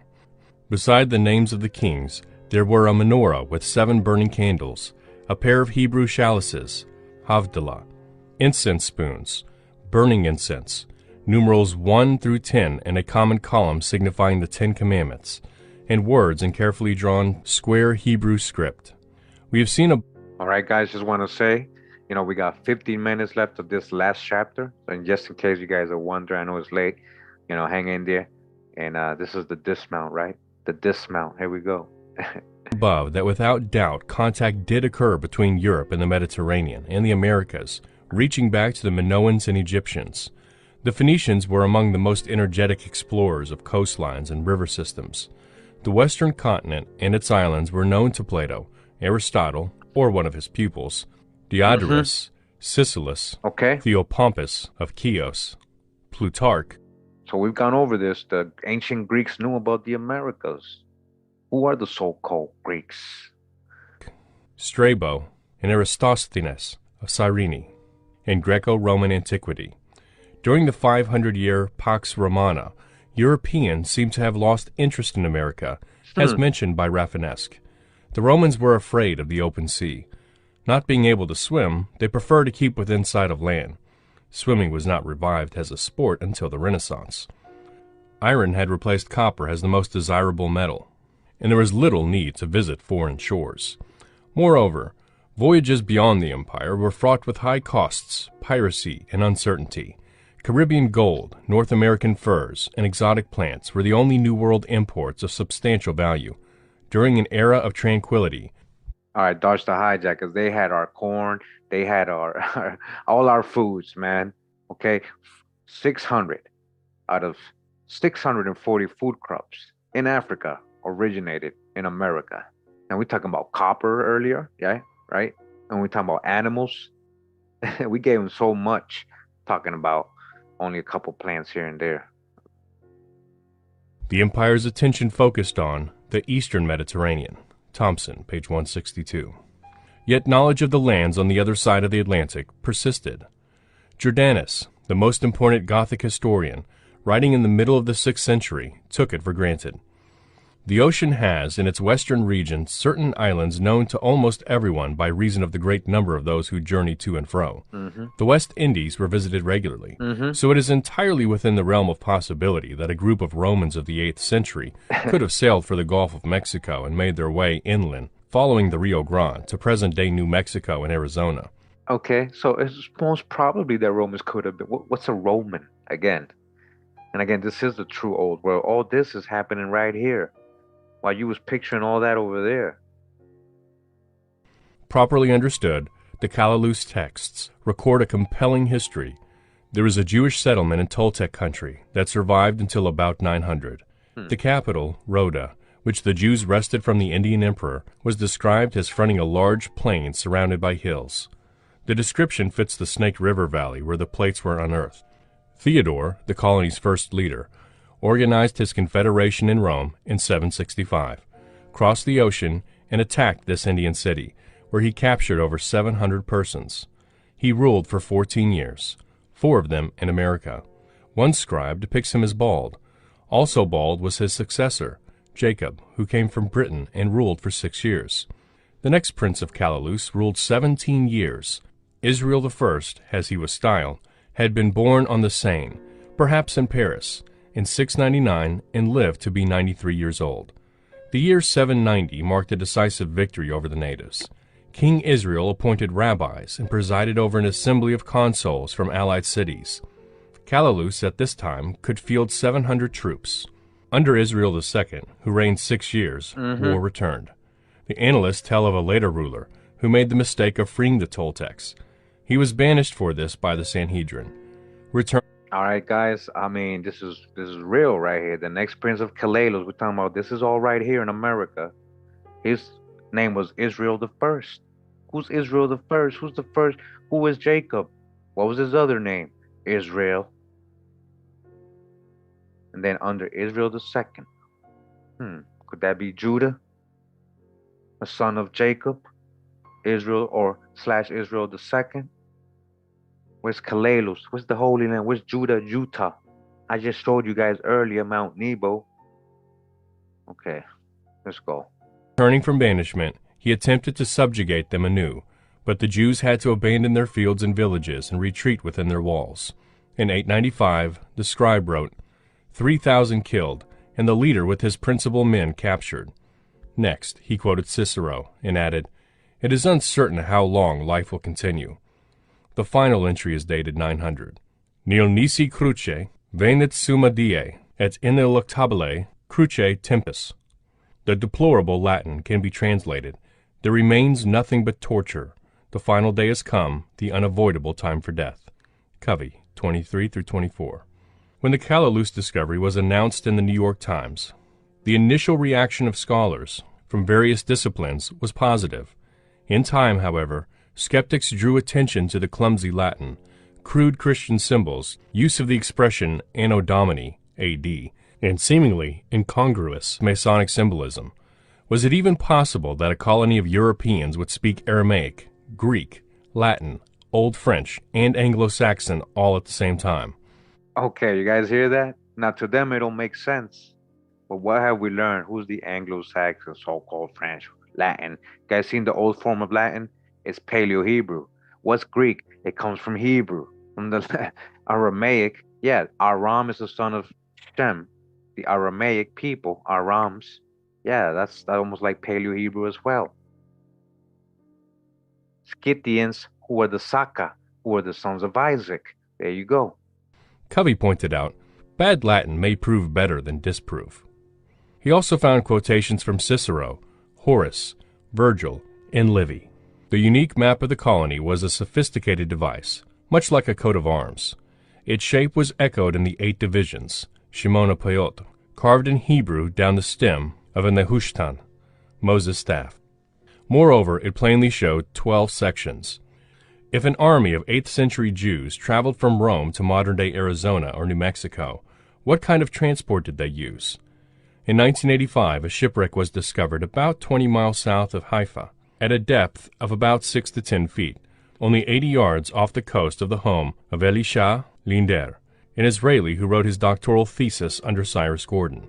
I met Dr. Linder at a meeting of the Epigraphic Society, an institute for the study of American cultures in Columbus, Georgia, in 2002.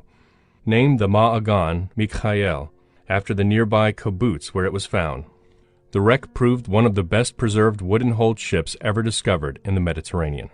It was Dr. Linder's knowledge of the capabilities of ancient ships that served as the cornerstone for Gordon's 2000 book, A Scholar's Odyssey. The pine hull of the ship is 43 feet long and about 13 feet wide. Its estimated displacement was 25 tons. A special museum was built to house the ship at Haifa University's Center for Maritime Studies. Plans are to build a replica and sail it around the Mediterranean as a traveling beacon of international peace. We asked Dr. Linder if the new Ma'agan Mikhael would be ocean-worthy. Absolutely, came his reply. He said the next port of call would be New York.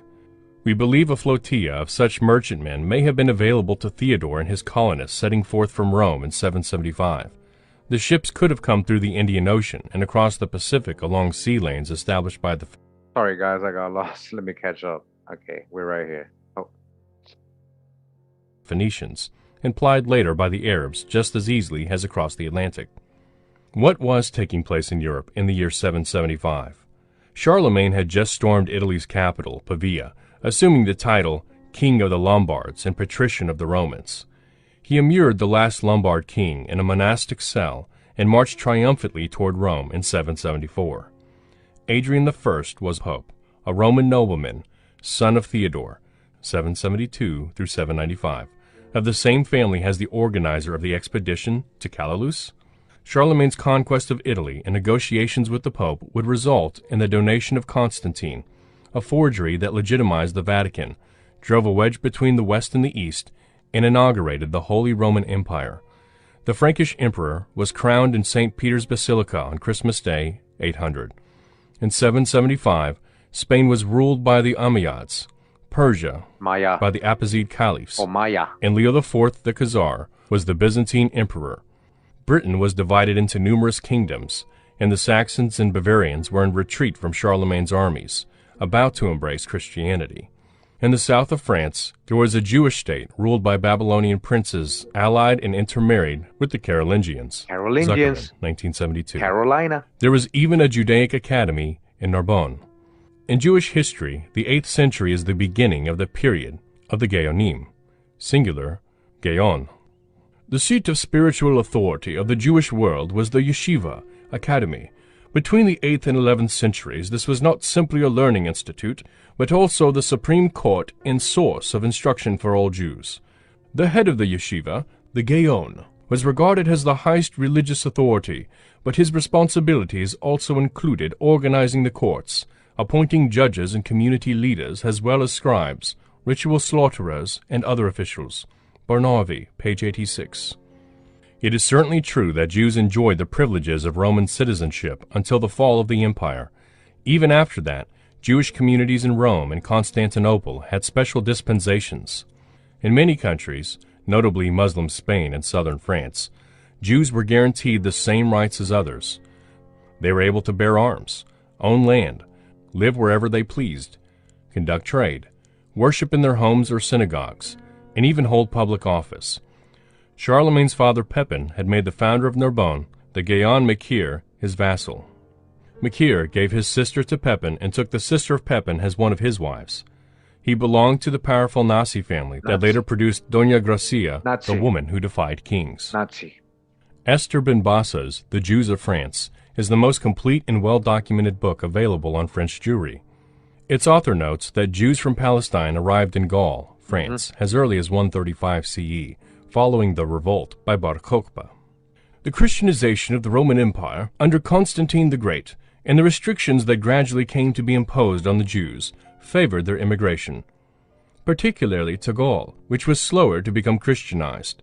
The settlement of Jews along an axis following the valley of the Rhone and extending from that of the Saône on its juncture with the Rhine corresponds to the route taken by the Roman legions, which Jews followed as soldiers, tradesmen, or merchants in search of a better life and more favorable economic conditions. Page 4. With the establishment of the Carolingian Empire under Pepin, French Jews were well treated and socially mobile, especially in their own state of Narbonne. They enjoyed self-governance and moved into the highest political and economic advisory positions. Furthermore, Jews in France, lacking the Talmud, adhered closely to the text of the Bible and to certain oral traditions. There existed a religious confusion between Judaism and Christianity, both with regard to prescriptions and to worship. Page 5. We see such synthesis of the two faiths in the Christian and Jewish icons of Callalus. In addition to being the home of an autonomous Jewish state, one founded at exactly the same time as Callalus, France was also the birthplace of the Kabbalah. Out-of-place and anachronistic Masonic symbols have served as one of the strongest arguments in the attempt to discredit the Callalus texts. We can trace them back to the same source as many other elements in this Frankish Jewish colony. Provence, land of philosophy, was also a land of mysticism. It is there that the Sefer HaBahir, Book of Brightness, the first document of Theosophic Kabbalism, was compiled on the basis of Oriental sources. Abra ben Yitzhak, president of the rabbinical court of Narbonne, 1180, and especially Yitzhak the Blind, 1160 through 1235, grandson of Abraham ben Yitzhak, developed a complicated mysticism. Ben Bassa, page 34. All right, so real quick, They're talking about this place, France, and how a lot of this, what are you saying, Kabbalistic, Masonic kind of, hey, we got the nice temper coming out of there, France, all this stuff. That's why people ask me, what do you think about voodoo? You think that's just Indian? I say, hey, follow the French wherever they went. What French? And I'm not talking about all French, but hey, listen, it's deep there when it comes to this kind of stuff. All right. Returning to Los Lunas, we may ask if there are any Kabbalistic markings around the Decalogue Stone. The answer is yes. High above the location is a mesa with the remains of a stone village. Cisterns, roads, floor plans, and watchtowers are still evident. The boulders forming the edge of the drop-off contain numerous petroglyphs. The two illustrated here are unparalleled in the thousands of southwestern Indian rock carvings and paintings I have been able to examine either in the field or in print. The petroglyph presented in Figure 15 incorporates the Torah, Law of Moses, with the heavenly chariot, Merkabah, and Sephirot, or Tree of Illuminations. These devices first appeared in the Haikalot books, central Kabbalistic texts based in turn on the biblical book of Ezekiel. Traveling from Babylon to France to Spain, the mystical traditions of the Kabbalah were not placed in writing until the 12th century, but they were originated by the same Sephardic Jews as we suggest founded Kalalus. Note that the wheels of the chariot are drawn to incorporate the Pythagorean theorem. All right, so real quick, he's letting you know, hey, this wasn't even done until the 12th century over there, but they're finding all these little symbols here in the same area around Los Lunas Stone, or Hidden Mountain. Metaphorically, this taught that mathematical wisdom could raise mankind to a perfected state. Bernstein, 1984, page 132. An important teaching contained in the Tree of Illuminations is the perfectibility of the world through human endeavor, often expressed in Judaic tradition as tikkun olah, perfecting the universe. In the second petroglyph, we see what seems to be an Indian migration symbol, but instead of a cross or swastika, common forms on such petroglyphs, we have a six-pronged star. The tribes whose migration map this is did not wander to the four directions, as so many of the Pueblo peoples and Hopi clans did. Also, the Payhas, or turning points, actually end in forks, implying again a dispersal, coming out of one of the rays, and designed in such a fashion as to suggest the clan symbol is a geometric object that surely has no meaning in the Pueblo world. I count 10 divisions on the two panels, and believe that this petroglyph represents the Decalogue. If interpreted as other petroglyphs, it shows, in our opinion, the 12 tribes of Israel scattered from a central point with the priestly tribe of the Levites, Kohanim, entrusted with carrying the 10 Commandments. Kalalus was finally reconquered by the Toltecs. We do not know what revenge may have been taken on the Jewish settlers. Perhaps Hidden Mountain was their Masada, a last stand before they were wiped out. Perhaps Kalalus women and some of the men were taken into surrounding Pueblo Indian groups, either as refugees or slaves. Years afterwards, their descendants carved their story in petroglyphs. So a lot of perhaps. He's like separating what's a Toltecs, architects, builders, not really like an actual nation. You gotta dodge the hijack. It's a tag, it's a term. These people call themselves something else. He's talking about the same people. He just don't realize. He's like, oh, they got conquered. What happened? Perhaps they mixed in with them. Perhaps. In many centuries afterward, exiled Spanish Jews chose Los Quelites as their New Jerusalem. No one has ever explained the meaning of the word Kalalus. I believe it comes from Hebrew kalel, with the Latin ending us. The root means deserted, empty. The meaning is thus desert land. All right, that's the hijack. Yo, check out the drop from Con Drop, 432 The Drop Radio. YouTube channel. He's done many drops on this. It all ties in with the Prester John investigation. Check it out. It means promised land. In a whisper, Archueta concluded by saying that he believed there was a cave beneath the stone. Perhaps the reason it now rests at an incline as though sunken on one side. At one time, there had been an earthquake. In the cave was the Ark of the Covenant. There were those who wanted to build a new temple of Jerusalem on Hidden Mountain. It was their duty as Levites and Kohanim, sextons and priests. Finally, it was his belief that the lettering of the 10 Commandments was engraved by the finger of God, electrically. I prefer to date it to 8th Wow. century Byzantine Hebrew, the sort of inscription as might be commissioned by Israel of Calalus. Go, then, and see New Mexico's Decalogue Stone. If you are meant to find it, you will. All right, if you're meant to find it, you will. Commissioned by who? Israel of Calalus, Jacob of the Promised Land. He's going to give some final words. Epilogue. The inscription on the Los Lunas Decalogue Stone, in Hebrew, reads, Anochi Yahweh Elohecha asher chutzatecha me'eretz Mitzrayim mi-bet avadim. Lo yihaya Elohim acherim al penaya. Lo ta'eshe lekcha pesel.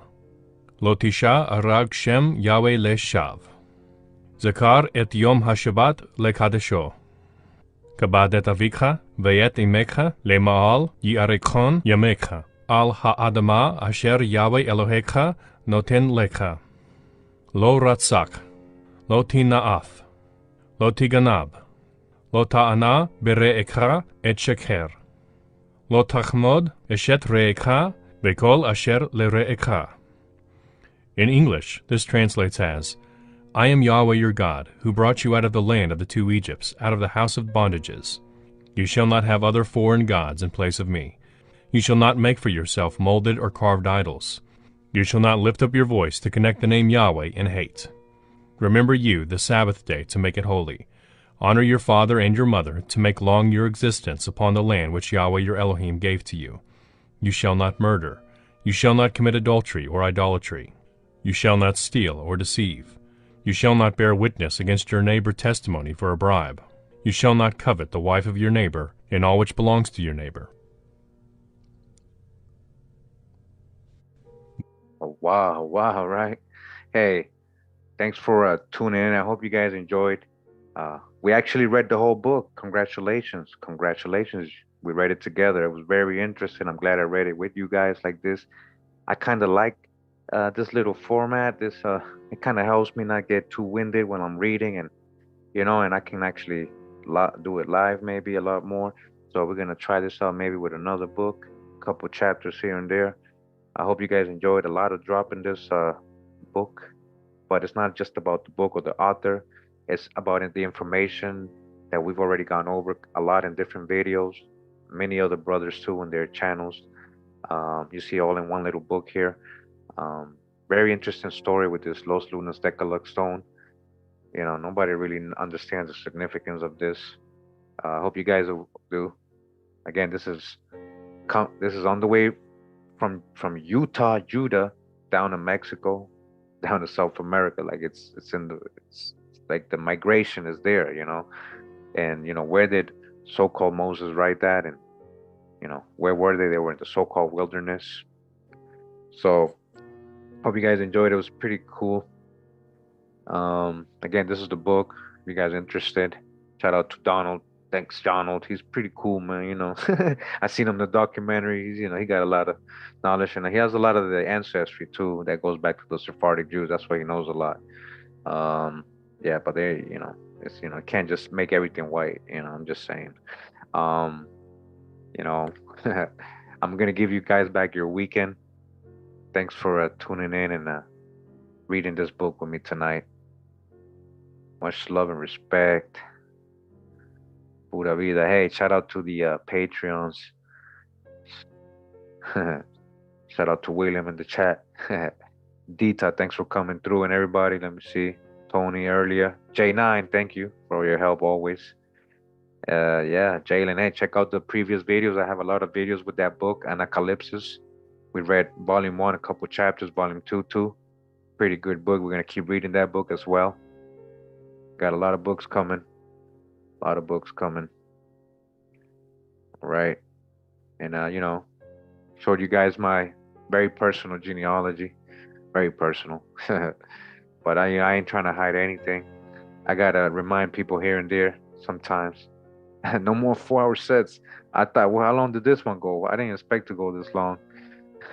Yeah, we got 4-hour sets. Maybe this way I can do it because it's a lot easier than reading for 4 or 5 hours straight, which I've done before.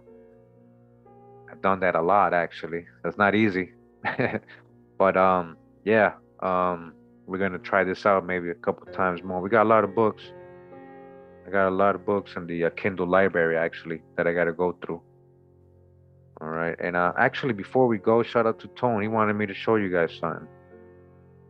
Hold on. He said, just show him how magnificent Tenochtitlan was. You guys see this?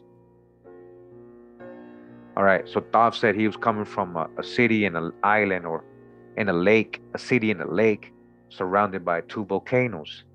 That literally describes Tenochtitlan or Enoch Titlan, Tenoch, the land of Enoch. Enoch, Tenochtitlan, the land of Enoch, the holy land of Enoch. This is what Mexico City is today, guys. Mexico City is built over this.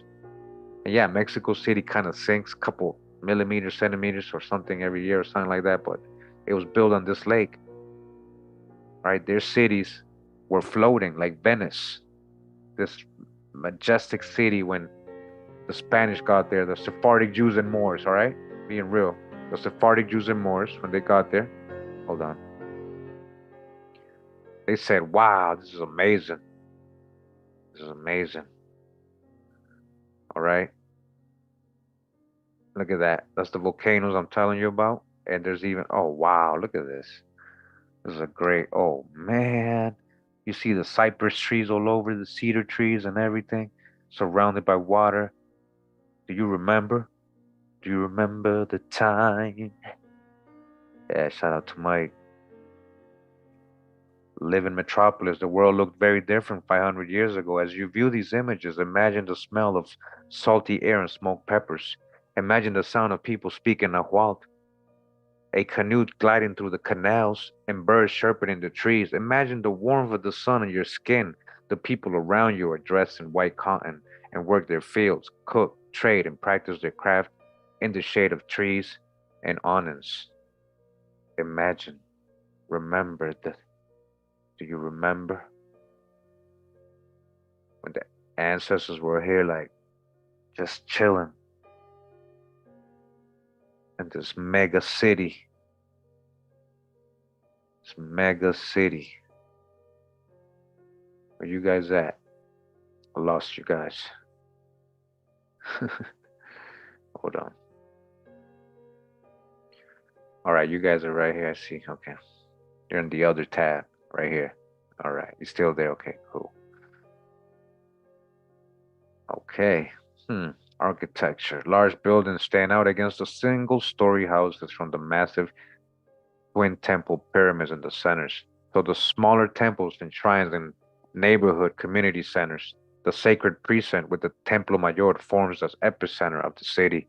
Next to it's the palace of Emperor Moctezuma, Xocoyotzin, among various other temples, schools, gardens, and a zoo.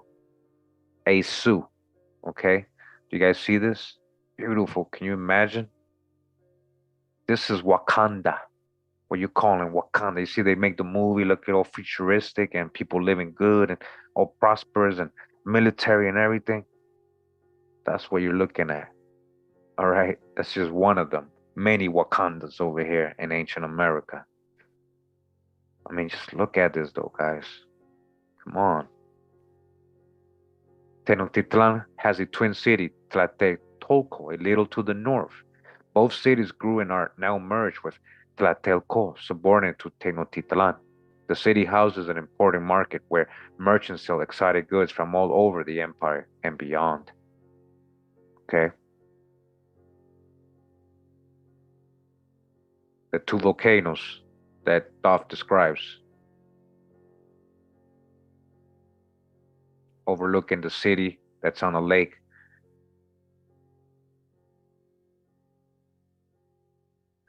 So the basin of Mexico is surrounded by volcanoes, and most famous Popocatépetl and Iztaccíhuatl, two, the most famous.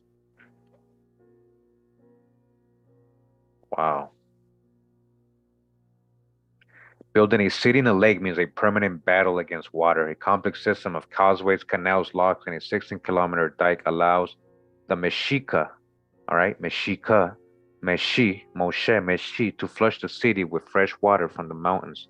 This compartmentalizing makes it so that the city is surrounded by brackish water, keeping the saltier water on the east side of the lake.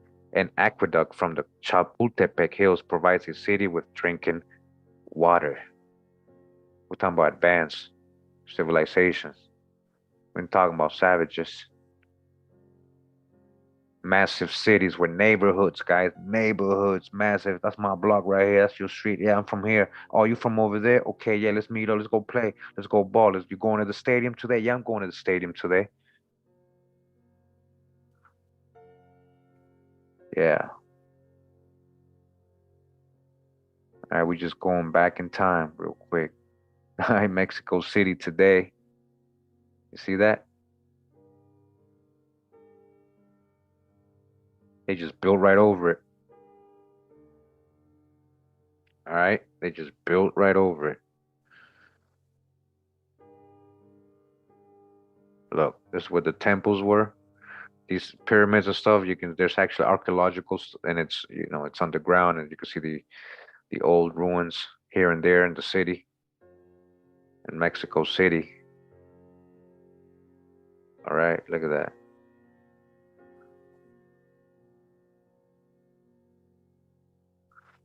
And they even had electricity. You already know. Free energy. All right. So I hope you guys enjoyed that. Hold on. All right. Let me see where you guys at.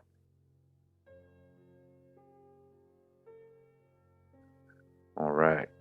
So again, yeah, this time I'm really leaving.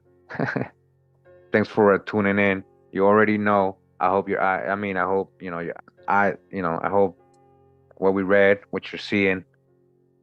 I mean, you're still talking about the Middle East and the desert little area over there. And you're talking about being Zulu warriors and all this, and being from Africa. And I mean, that's all good. But, we have a whole history here in the Americas that we're overlooking. All right. Much love. See me rolling. Thanks for the donation. Appreciate it. Yeah, hope you guys enjoyed. I'm going out now. Make sure this video is not too long. People can watch it. Hope they enjoyed after this. It wasn't the same being live, guys. If you missed this live, then you missed the whole vibe. Just ask everybody in the chat. Thanks for tuning in with me tonight, guys. You cool audience. You rather be here than partying and getting all crazy. Or maybe you are, and you just can, you're a multitasker. That's all good too. Enjoy yourself, but keep it safe. Shabbat Shalom. Hope you have a good Shabbat. It's time to go rest. Much loving. Pura vida, mi gente. Pura vida, mi gente. Wow, wow.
la la la la